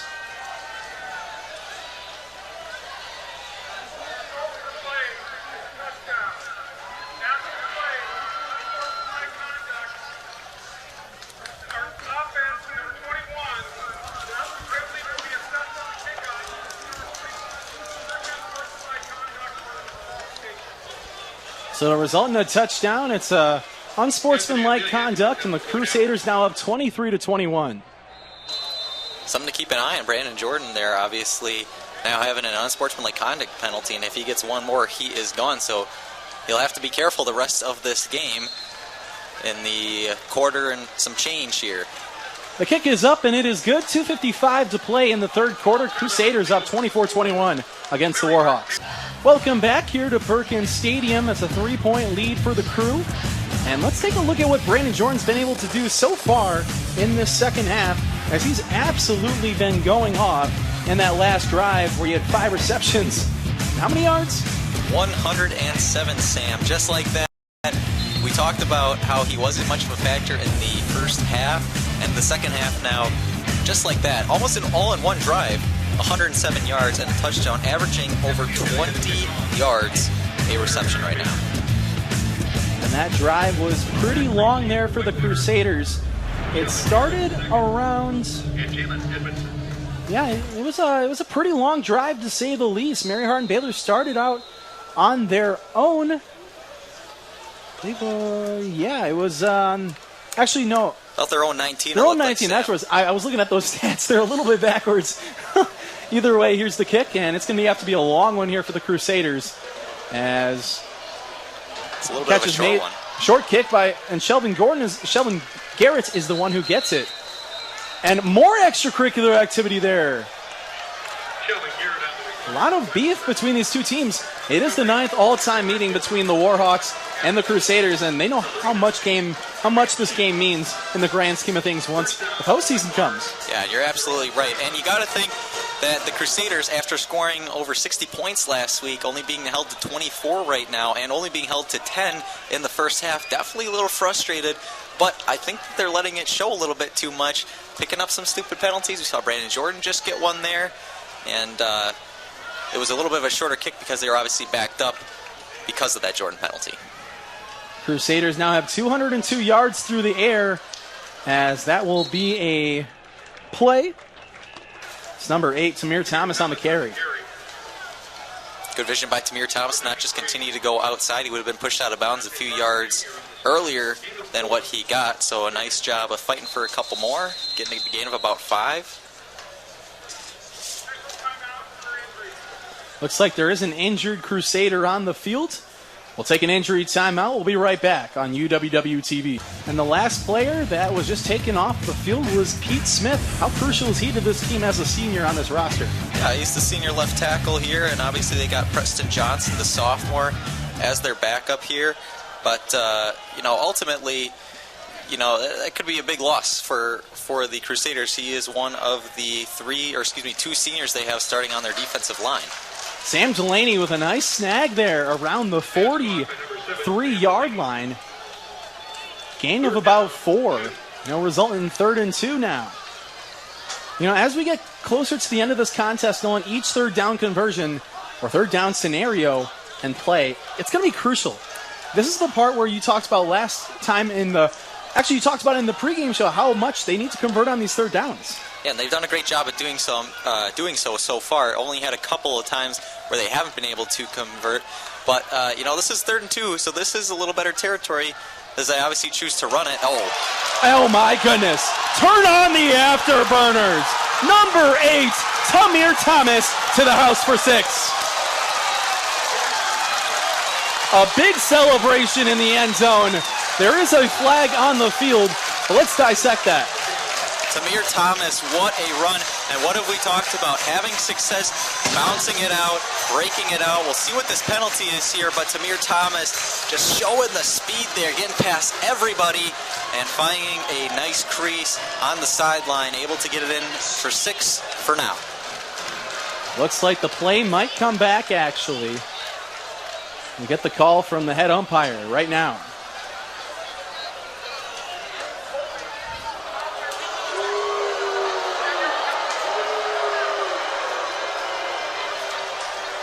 Now that's a heartbreaker if you're the Warhawks. Not too much of a heartbreaker, but still, that backs you up now. And now you have to go back on 3rd down, and you're back towards the stick marker. Now around the 9-yard distance to go. And that is such a crucial penalty for Whitewater. We've talked about penalties already in this game. Whitewater has 6. Mary Hardin-Baylor does have 5. And while Mary Hardin-Baylor is winning in the yardage by the penalty, that just wipes out a huge touchdown for the Warhawks here. And now, like you said, makes it a 3rd and long. Those types of things are drive killers, not what you want to see happen if you're the Warhawks. Let's see what the Warhawks can do here to respond. Lewandowski back to pass. He'll go deep. He has a man. That's number 2. Tommy Coates comes into the game, the sophomore, with a big catch. Tommy Coates, how about going to the sophomore on the 3rd and long? Evan Lewandowski showing that he trusts each and every one of his receivers here. And, we saw him go so much to Tyler Holte on these 3rd downs, but what a great job by Tommy Coates getting open along the sideline and making that catch. Make no mistake, that was a hard catch, especially as he got hit in midair. Nice way to move the sticks here for the Hawks. Lewandowski in the pistol. He'll hand it off to McKay Harn. He cuts it back inside, and he'll get stopped behind the line of scrimmage. A lot of Crusaders there on the tackle. Job by McKay Harn, though, still fighting for yards. He's had a nice little spin move a couple times today.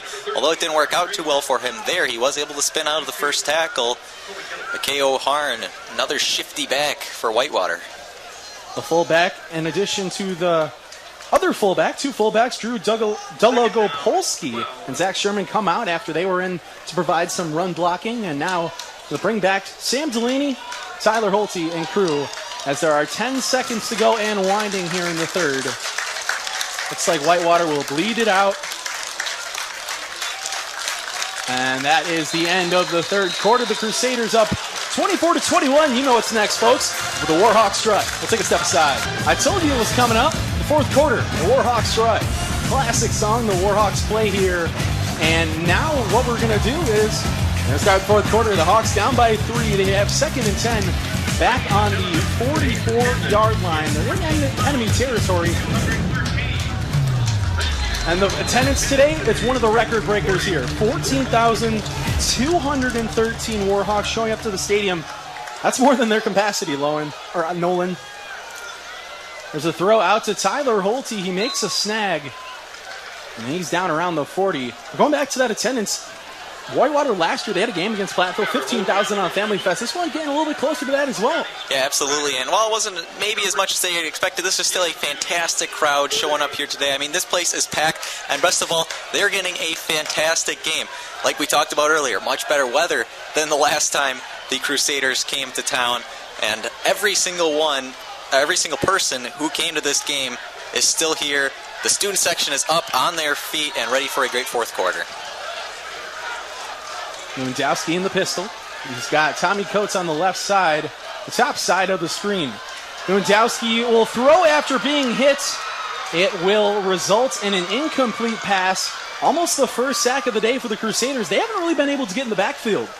Yeah, not much pressure all day on Lewandowski. He's been pretty comfortable back there. And anytime they have sent pressure, he's been able to escape. That time he does avoid a sack, which is big. And it looks like Whitewater may send on the punt team here. But now's the time. Now's the time for the Warhawks defense to really show what they're made of here, especially if they punt this ball back to them. You cannot allow a Crusaders score for the Mary Hardin-Baylor Crusaders if they go up 10. That could be the nail in the coffin, although it is early here in the 4th quarter. Chip Dose, otherwise known as Boyd Dose, will be the one to kick here. He'll be the one punting. A better snap this time. And it's a high kick going up towards the 10-yard line. It'll bounce. Has some top spin and rolls into the end zone for a touchback. Good attempt there by Boyd Doze. Looks like it had an opportunity. Unfortunately, no Warhawks able to get back there and down it near the 1, but decent putt. Ultimately, they'll start at the 20, but again, going back to the Warhawks defense here, they have had a huge effect on this game, and they are going to need to make a stop here, something that has seemed to be a little tough so far in that 3rd quarter and in the second half. UWWTV offers a wide variety of student-produced programming, including sports, news, comedies, reality shows, and much more. If you like this broadcast, especially Nolan, if you like Nolan, check out many of the great programs only on UWWTV. You're too kind, Sam. There's a run right up the gut from Cormier Jr. He'll get stopped around the line of scrimmage. It'll result in 2nd and 10. And look at Brandon Jordan still talking to Daniel James even after that personal foul he got for unsportsmanlike conduct after his touchdown. Brandon Jordan obviously playing with a lot of confidence after the half he's had here, but he needs to be careful not to get kicked out of this game at a crucial point. Kyle King in the gun. Cormier Jr. to his left. Fakes the handoff. It's going to be a quarterback draw as it results in a sack. Coming in on the play says, "You can't see me." That's Shane McGrail. Ryan Liska. Ryan Liska, he has been in there all game long, and he does it again with the sack there. Fantastic job by Ryan Liska coming up and filling. Man, he has been a big rock on this defense here today and sets up the Crusaders for 3rd and long. Now for the Crew, their offense in terms of their running hasn't been the greatest. 65 yards through the ground, 202 through the air. Let's see what the Kyle King, the national champion, can do. It's a halfback slip screen, and he will be tackled behind the line of scrimmage. The Warhawks force the 4th down. The Warhawks defense does exactly what they need to do. Get off the field and get off it rather quick. A 3-and-out there for the Crusaders, and man, was that a crucial drive. Ryan Liska and Daniel James, the two guys who were biggest there, as Daniel James able to stop that screen. Ryan Liska, obviously the play before that, stopping Kyle King. Both 3-and-outs coming from this side of the field on the right side, and now it'll bring up the punter, Kyle King to punt. who is Kyle King. And Kyle King, gotta wonder, I don't think he's gonna go over the fake here, but he's definitely gonna punt it. Almost blocked, and fair catch signal there from Sam Delaney as the Warhawks will begin their drive at their own 45. Ladies and gentlemen, get out your tickets. It's time for the 50-50 raffle. Great field position starting here for the Warhawks, starting from their own 45-yard line. But now they need to put something together on offense. We saw how close they were to retaking the lead last drive before the penalty wiped away that Tamir Thomas long rushing touchdown. If I'm Whitewater, I'm putting it back on the ground a little bit here, but at the same time, I'm not afraid to go through the air if I need to. Just want to see a healthy mix of both the run and pass. Keep Mary Hardin-Baylor on their toes. Right now, the momentum is on your side. Tamir Thomas, 5 attempts and 5 yards gained. As he'll be the running back here, he'll spin around a defender and he'll get stopped 1 yard behind the line of scrimmage. Tamir Thomas really hasn't been able to get his game going. The other running backs definitely have, and Jalen Edmondson and Preston Strasburg, in addition to Harn. Yeah, Tamir Thomas, he's had nice moves out there, and obviously he would have had a lot more rushing yards had the penalty not wiped it away. But again, somebody I'd like to point out on that defense for Mary Hardin-Baylor is Johnny Smith-Ryder. I mean, we keep talking about him from the pregame, and we talked about him a little bit earlier in the first half, but Johnny Smith-Ryder, he seems to always be in on that play, even if he's not the first guy there. He is certainly the guy who's filling the hardest, and he was there to take Tamir Thomas down in the backfield that play. Lewandowski in the pistol. Thomas with some run support. It's over to Delaney, who gets a big pop. Got hit on the play by Sean Adams, who leads the team coming into the game with 9 tackles. Now makes the 3rd down a little bit more manageable. You're absolutely right, Sam, and it also opens the playbook a little bit. Instead of having to pass it, now you have the option to run if you want to. However, if I'm Whitewater here, considering how much success you have had passing, especially those short little passing routes that have been able to notch you about 5 or 6 yards, don't do anything. You don't need anything big necessarily. You don't need the home run play here, but just a little 5-6 yard pass. I'd really love to see an out route, a little comeback route, curl, something like that, especially on the right side here with 3 receivers. Here's the snap. Lewandowski has it. He'll throw off the side of his body. And he was kind of falling to the side. It'll result, they're going to say it's a catch. Really close to the line of scrimmage. And I think this is 4th down territory right here, Nolan. You're absolutely correct, Sam. 4th down territory here if you are the Warhawks. It's 4th and 1. You got to bring in your big-time players. I bet they're just going to pound it right up the gut here. This is 4th and inches practically. The handoff to Preston Strasburg. He does the job and gets the 1st down. Preston Strasburg, he has not had a ton of carries in this game. We've talked about this already, but he has been absolutely fantastic. He has had 2 crucial plays where they need a 3rd down, or they need a 1st down conversion. That time on 4th down, put your big body in there, put your big running back, and say just go right up the middle. It doesn't get much easier than that if you're Preston Strasburg. And the Warhawks continue their drive here. Nathan Zach, the center, doing a good job of getting a push up front. And Lewandowski in the gun. He's got 3 receivers to the top of your screen. He fakes the throw, hands it off there to number 7, Sam Delaney. Correction, Mikhail Harn, and he gets about 3 or 4. K.O. Harn once again showing off his elusiveness. He has been a big-time back. He is second in carries right now behind Jalen Edmondson. Only averaging 2.7 yards a carry, but still, he's fighting for every single one of those yards. O-line's done a good job of getting a push up front. Let's see what they'll do if they need to get into passing scenarios. This time it's a bubble screen. Tyler Holte finds a lane out of bounds around the 27-yard line. And it looks like they might call a penalty there on Stephen Hine. I thought that was a fantastic block by Stephen Hine, but more laundry flies here on a big Tyler Holte gain. It might be coming back.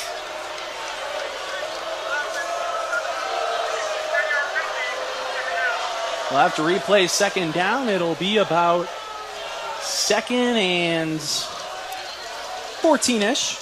But that's the second time Stephen Hine's been called for a block or a holding call today. Seems like they've been very, very liberal, I guess, with the penalty calling, especially for the receivers holding. I mean, we've seen it on both sides, not just Whitewater's. While Whitewater has been penalized for it a lot today, I think almost 5 times. We have seen it on Mary Hardin-Baylor's side too, so maybe just a little bit of a refereeing style, but nonetheless, wipe out a big gain for the Warhawks. 2nd and 12, pass over to the middle, and Sam Delaney reins it in. So they get that yardage right back to where they originally were prior to the second down penalty. And they're around the 40-yard line, actually right on the 40-yard line as Delaney makes a nice snag. Don't be surprised to see them pass this ball here again. They have obviously not been scared to air it out in this second half, and they have been having a lot of success. Evan Lewandowski now 20 for 23 today with 203 yards and 2 touchdowns, 87% completion percentage. He has been fantastic. Lewandowski looks to his left, then throws to his right. Tyler Holte, actually, yep, that's Tyler Holte there as he drops the ball. It's kind of hard to see the 18 versus 19. I guess you're right there pointing out to me, Nolan. That was Nick Hall who dropped the play, and now they're going to bring out the punting unit. That's unfortunate for Whitewater, considering how much momentum they had going on that drive for it to stall like that. It would have been another first down, it looked like, or at least close to it. Unfortunately, Nick Hall not able to rein in the reception here. And Whitewater going to ask their defense once again to give them another opportunity. That's a decent punt. It's going to have some backspin and drops around, and it'll stop at the 20-yard line. Some bodies flying over towards the kick coverage, and that'll set up the Mary Hardin-Baylor Crusaders with 2:49 to play. Now, when you take a look at how much time is on this clock, I mean, did you really think that was 4-down territory there, or did you think it was good to let your defense do the work? You know, I think that in the situation they were in on that second time, it's a little bit of a 4th and 5 or whatever it was. That's probably a better situation. You've had a good D. Your D has shown today that they have been very consistent, very good, and there's still time left on this clock. So if you don't go for it, or if you go for it and you don't get it, obviously Mary Hardin-Baylor in a lot better position. Stiff arm there from K.J. Miller. About 11 yards, 12 yards on the play. And it's a first down for the Crew. But going back to what you were saying, I think that's a tough scenario. I think, yes, you do have over 7 minutes and some change on the clock. I think it was the right decision to punt it there, just because your defense has been standing strong. This second half, except for the first 1 or 2 drives, they've been able to stand pretty strong and hold their own on the D-line. But now they're going to spread them wide for Kyle King. This time it's a bubble screen. The catch made by number 11. That's number 11 there. Actually, that's interesting. He's wearing a number that ain't even on our roster. Oh, there we go. Jerry Cephas. I was going to say, I didn't see him on the roster. Good catch there, Nolan. Not literally. Good catch by Jerry Cephas there. So once again, they'll do a 3-by-1 look. This time, 3 receivers at the bottom towards the boundary. King takes the snap. He'll hand it up the middle. And about a gain of 3 or 4 on the play. He'll set up 3rd and short. Referee's trying to keep control of this one. Seems like after almost every play, there's a little extracurricular somewhere. Granted, it kind of dies out most times, but you can really tell how much bad blood and history there is between these two teams. Like you said, they know what's at stake. They're going to call a penalty against the Crusaders. It's going to be a false start. And that is huge. That's huge penalty there for the Crusaders. Number 61, Jeffrey Sims, the center, can't believe it.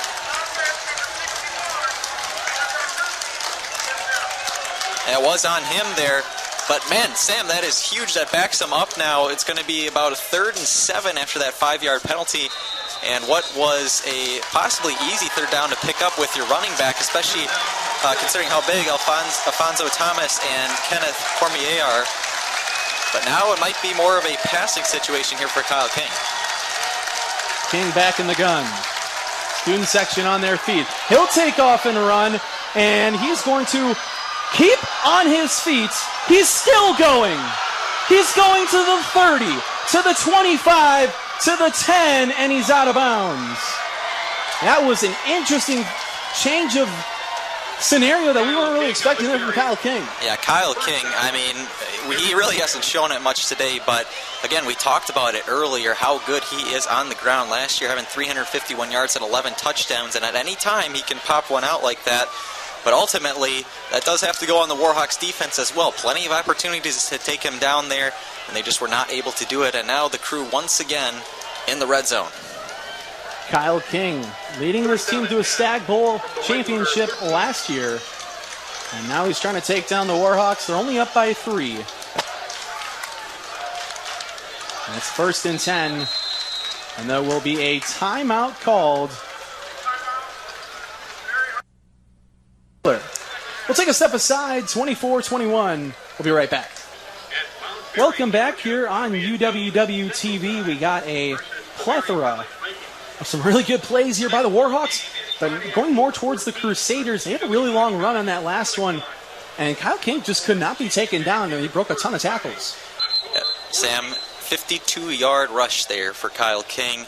And that is a backbreaker for this Warhawks defense. Considering you had them at 3rd and long, you had them at 3rd and 7, and they had just committed a false start penalty. A complete swap of momentum there as the Crusaders take it right back. And now if you punch it in for a touchdown and you get the extra point, you go up 10 with less than 5 minutes to play. And at that point, it would make it a very big uphill battle for the Warhawks. King back to pass. It's a play action. He'll lob it to the end zone. Brandon Jordan, there will be a flag. 2 flags come on in. They're going to say it was incomplete. And they're going to say he pushed him out of bounds. Interesting, because Brandon Jordan's been doing a lot of hand jabbing himself, too. Yeah, Sam, I will have to agree, though, I think with the refs that time. It looked like Daniel Jones, it might have been more of a hold than it was a pass interference, but Daniel James definitely got some jersey there on Brandon Jordan.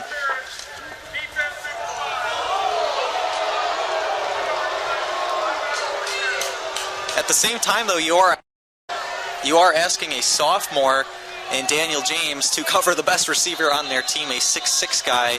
And it just seems like ever since he switched over to him, anytime he's on Brandon Jordan, they're kind of picking on that matchup. Now, though, they switch Egan Hine over. 4 down linemen, 4 linebackers, man-to-man coverage on Jordan. And this time, Alfonso Thomas trying to muscle his way to the end zone. And they're going to say that he is short. So it'll be a 2nd and about a yard. And this is getting even more intense for the Warhawks. Obviously, if you go down by 10 points here, I don't think you start calling timeouts now, but still, you got to wait and see what the Crusaders are going to try and pull up, because they're getting pretty close here. And I wouldn't be surprised to see them just try and run it in again with Alfonso Thomas. I mean, we talk about how Cormier was the kind of bruising back, but Thomas is no small back himself. He's a bruising senior, and he has shown it today. He gets stuffed at the line of scrimmage. In fact, it looks like he may have even lost a few inches there. That was a fantastic job by the Warhawks defense, just coming up and filling 2 or 3 guys right there to meet Thomas. It looked like a hole had opened up for maybe just a second, but they closed that quick. And now they've held him on 1st and goal and 2nd and goal. Here we are, 3rd and goal with 1 yard to go. You're asking the Warhawks defense to do it once, maybe twice, as this might be 4-down territory. They'll hand it off to Miller. He's trying to get the outside edge. He can't! The Warhawks pounce on it once again, and it's 4th down and about 1.5. Multiple guys coming in there. We talk about Ryan Liska. We're talking about Kyle Koblinger.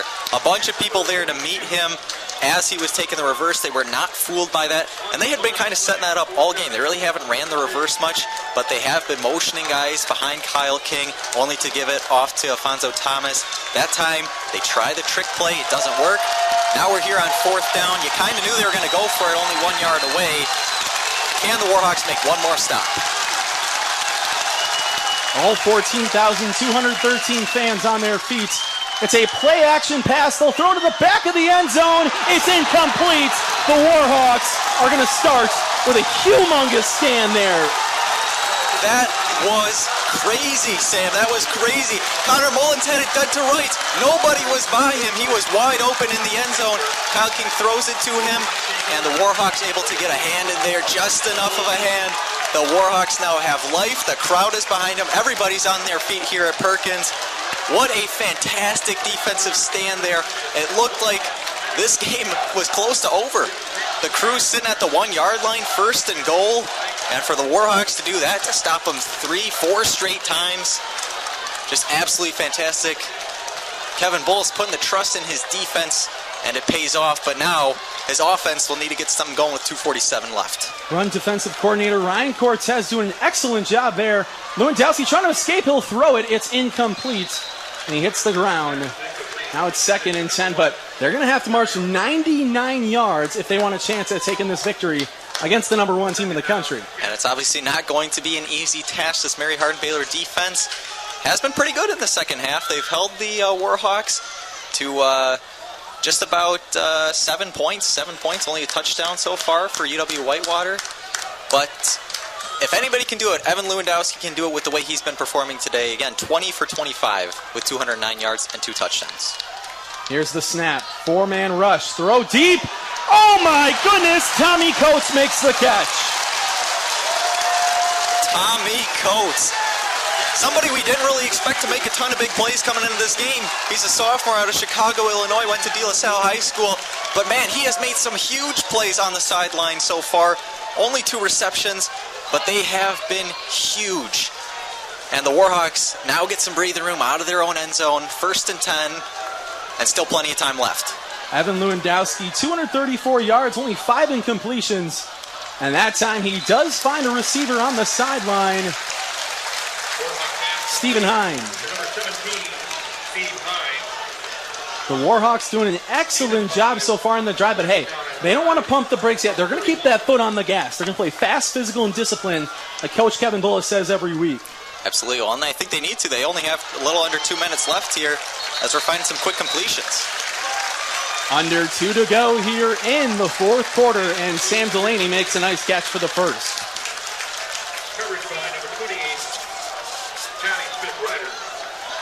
Something to note here, the Warhawks really haven't taken many big shots necessarily in the passing game. It's a nice curl route. Tyler Holte makes the catch. He's still on his feet. He gets taken down a few yards shy of midfield. That Tommy Coates reception that we saw for 25 yards just there was actually the longest reception of the day. Or excuse me, that was actually second behind Nick Wynn's 37-yard reception. But nonetheless, the Whitewater Warhawks all game long have been doing somewhat dink and dunk stuff, getting nice 5 to 10 yard gains. Tyler Holte makes the catch. He's still on his feet, and he's down around the 25. Nolan, the Warhawks, their foot is on the frickin' pedal. Their foot is on the pedal, Sam. You said it. They are not slowing down anytime soon, and this crowd is right behind them. Only 1:13 to go, and look at this crowd at Perkins, all on their feet, and they know that Whitewater is now just about 27 yards away from getting the lead here. We'll take a step aside. We'll take you right back to the action in just a moment. Welcome back here. We are at Perkins Stadium. UWWTV coverage continues today. Minute 13 to go, and it's crunch time, Nolan. That it is, Sam. The Warhawks sitting here at the 27-yard line of Mary Hardin-Baylor, down 3 with 1:13 left. This is what the moments in football are made of. Lewandowski back to pass, tosses it over through the hands of Josh Meyer. And it'll set up 3rd and 10 likely. Actually, I think that's 2nd and 10. I'm very surprised that the Mary Hardin-Baylor defense has not done a ton of adjustments in their passing game.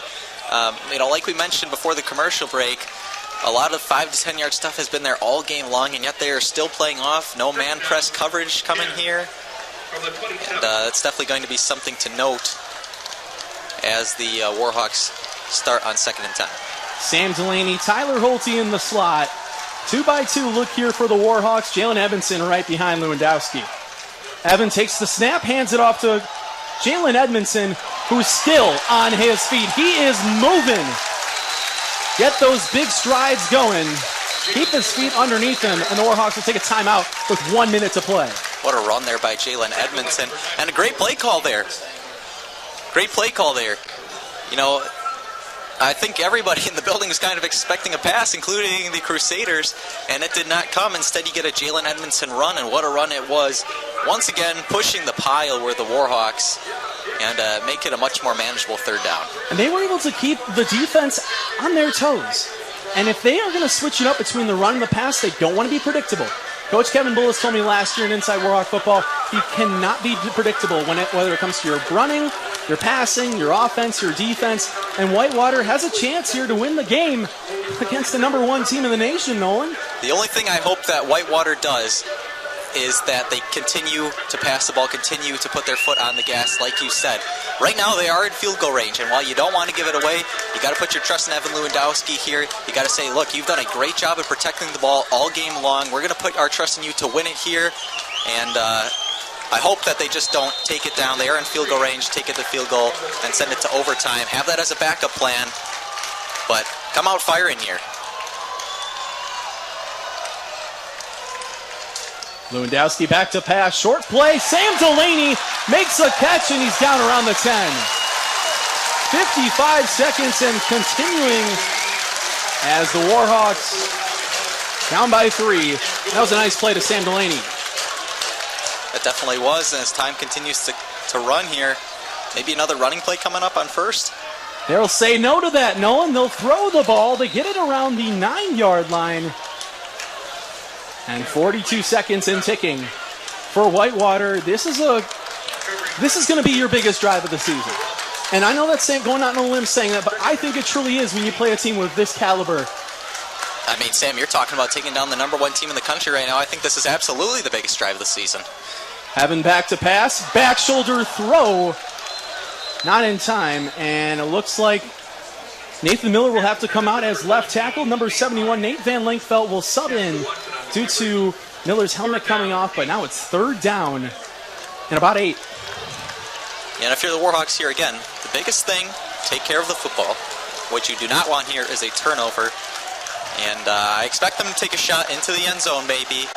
But again, as that backup plan, 22 seconds left, you kick a field goal, you're tied, you go into overtime, worst case scenario, just don't turn the ball over here. They also don't want to force it. I think that's a big thing. Stick to your game plan. Lewandowski in the gun, Edmondson to his right. He throws to the back right corner of the end zone. It's a touchdown! Tommy Coates have a day. The Warhawks score with 19 seconds to play. Sam, Tommy Coates. Tommy Coates, say his name. He has had 3 receptions in this game, but man, have they all been massive. Massive receptions, that one being the biggest one of them all. A touchdown in the back corner of the end zone. What a throw by Lewandowski. What a catch by Tommy Coates. And Whitewater now sits 19 seconds away from knocking off the number 1 team in the country. The hold, the kick is up, and it is good from Jeff Isotalo McGuire. Now the Warhawks are up by 4. We'll take a step aside. The Warhawks up with 19 seconds to play. Keep it locked. We might be going pretty deep into the postseason, folks. Nolan Kopilowski alongside me. Drew Best on the sidelines. I'm Sam Matheny. And what a play there by the Warhawks. Tommy Coates, big-time players make big-time plays in big-time situations, Nolan. Sam, Tommy Coates, man, this is just somebody we did not expect to have a huge game. You're talking about guys like Tyler Holte, Stephen Hine, Sam Delaney. Those were guys who had bigger games against St. John's in that loss. But, man, have people been stepping up. Nick Wynn, we saw make a huge completion. All of their receivers have been fantastic in this one.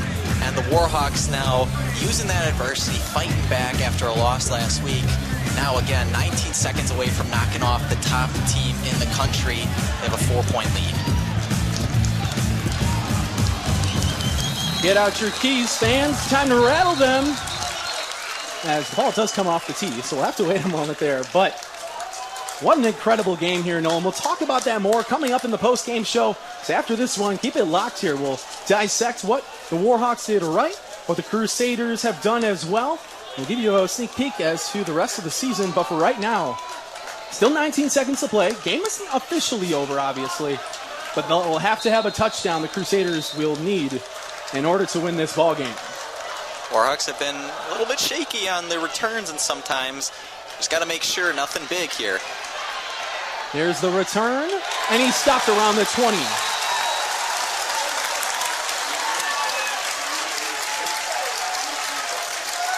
That's number 28 for this team. That is Johnny Smith-Ryder, as he surprisingly comes in and has some kick return opportunities.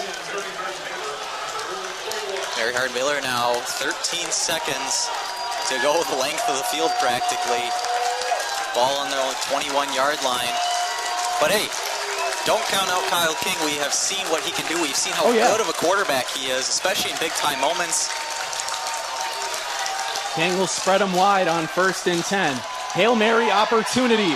King rolling out of the pocket. He gets some pressure, and it's out of bounds, incomplete. 7 seconds to play for the Warhawks and the Crusaders.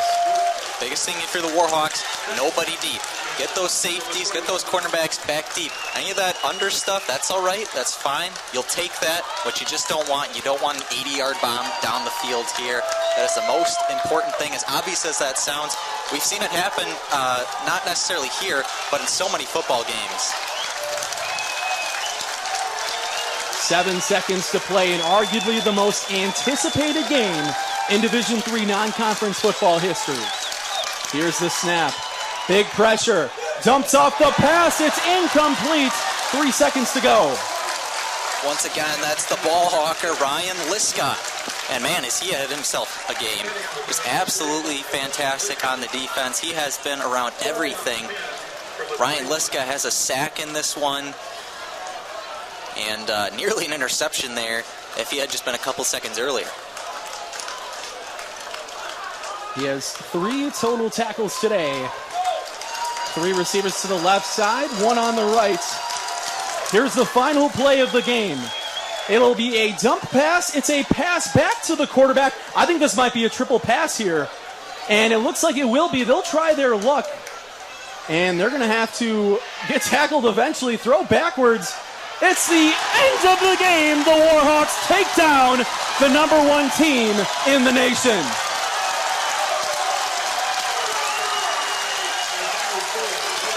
This is perhaps the biggest victory in Warhawks history. I mean, it's a history that spans a long time, and you talk about 6 national championships.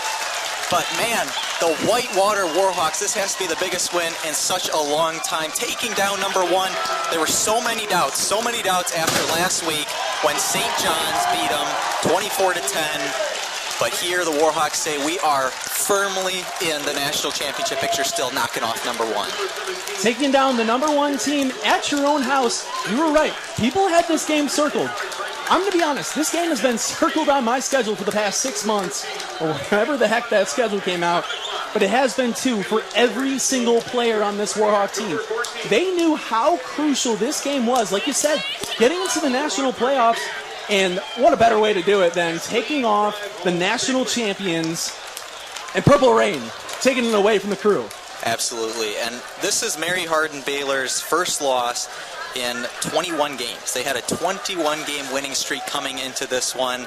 Obviously went 15-0 last season, winning the national championship, so a monumental loss for them as well. But don't count them out at all. Mary Hardin-Baylor will be back, and this is a team that is going to be in the playoffs, and again, right in the playoff picture. Do not be surprised if these two teams meet back here in December again. And this game means everything for the Warhawks, as this is arguably the biggest win at home in history. Yes, you didn't have 20,000 people here, but you had 14,213. You sure did. And every single one of them stayed until the end. I mean, this was probably one of the best games we've had in a long time. I mean, you think back to last year, even when UW-Whitewater faced Lacrosse, and that was a really close game, but the amount of anticipation compared to how good the game actually was, it lived up to the hype. We're going to send it down to Drew Best, who has Coach Bullis standing by. Thanks, guys. We're here with Coach Bullis. Coach, you really turned the chapter in this season, taking out the #1 team. What's next? I guess next week we got Barry. Barry's a damn good football team, but right now we're going to celebrate this victory today. Yeah, and then the energy that the team brought in the fourth quarter was unlike what we saw in the first three. How did you bring that to the team? How did they bring that upon themselves, maybe? I'm not to disagree with you. I'm going to disagree with you, though, Drew. We brought the damn energy all damn day. It was a hell of a game. That's a hell of a team. Obviously, #1 in the country, and they earned it, man. They're #1. They won the national championship last year. No, it was a fist fight from the beginning, and our kids just kept on swinging and kept on swinging and kept on swinging. That defense on that 4th and 1 play, damn, that is something special, but that's what the Warhawks do, and that we have a tradition of stopping people in those situations. It was a great performance, Coach. Thank you. All right, thank you. Back to you guys. Thanks, Drew. That was Coach Bullis with some victory comments. Nolan, let's take a look at the upcoming schedule for the Warhawks as they take this game 28-24. What do they have coming up soon? Well, obviously, next week they had a matchup against Barry. That's a rematch from last season. The Warhawks won that one 39-7.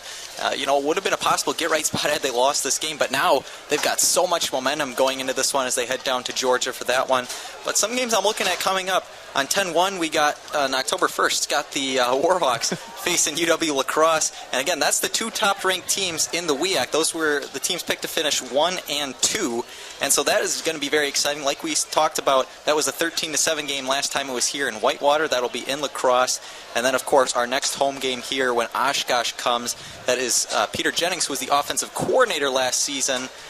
He is now the head coach in Oshkosh, and he returns to Whitewater on a Friday night game. FNL, Friday Night Lights, book it here on UWWTV, that's for sure, Nolan. Now, let's go back into some of the other things the Warhawks did right. Who's your player of the game? It is such a tough choice. There were so many good players. I mean, again, let's talk about who stepped up big time. We got to think about Tommy Coates. You got to think about Tyler Holte, who seemed to be there on practically every third down. But how can it not be Evan Lewandowski? Evan Lewandowski was just absolutely fantastic. To come into this game after the performance he had in St. John's. At St. John's, he went 17 for 31 with only 176 yards and a touchdown along with a pick. Today, 301 yards with 3 touchdowns. He went 28 for 35. And it was just a performance of a lifetime for him. I mean, this was his defining performance, and this proves he's ready to be the starter for this Warhawks team. He has been a starter before. He kind of sat a little bit, sat behind Max Myler last season, and now he is ready to lead this Warhawks team, and he just did. He led them past the #1 team. That's absolutely true there. Knowing the Maryland Terrapins transfer already here, making some big plays, but I think the biggest drive of the game had to be that 99-yard drive. You think about it and how long a drive can be.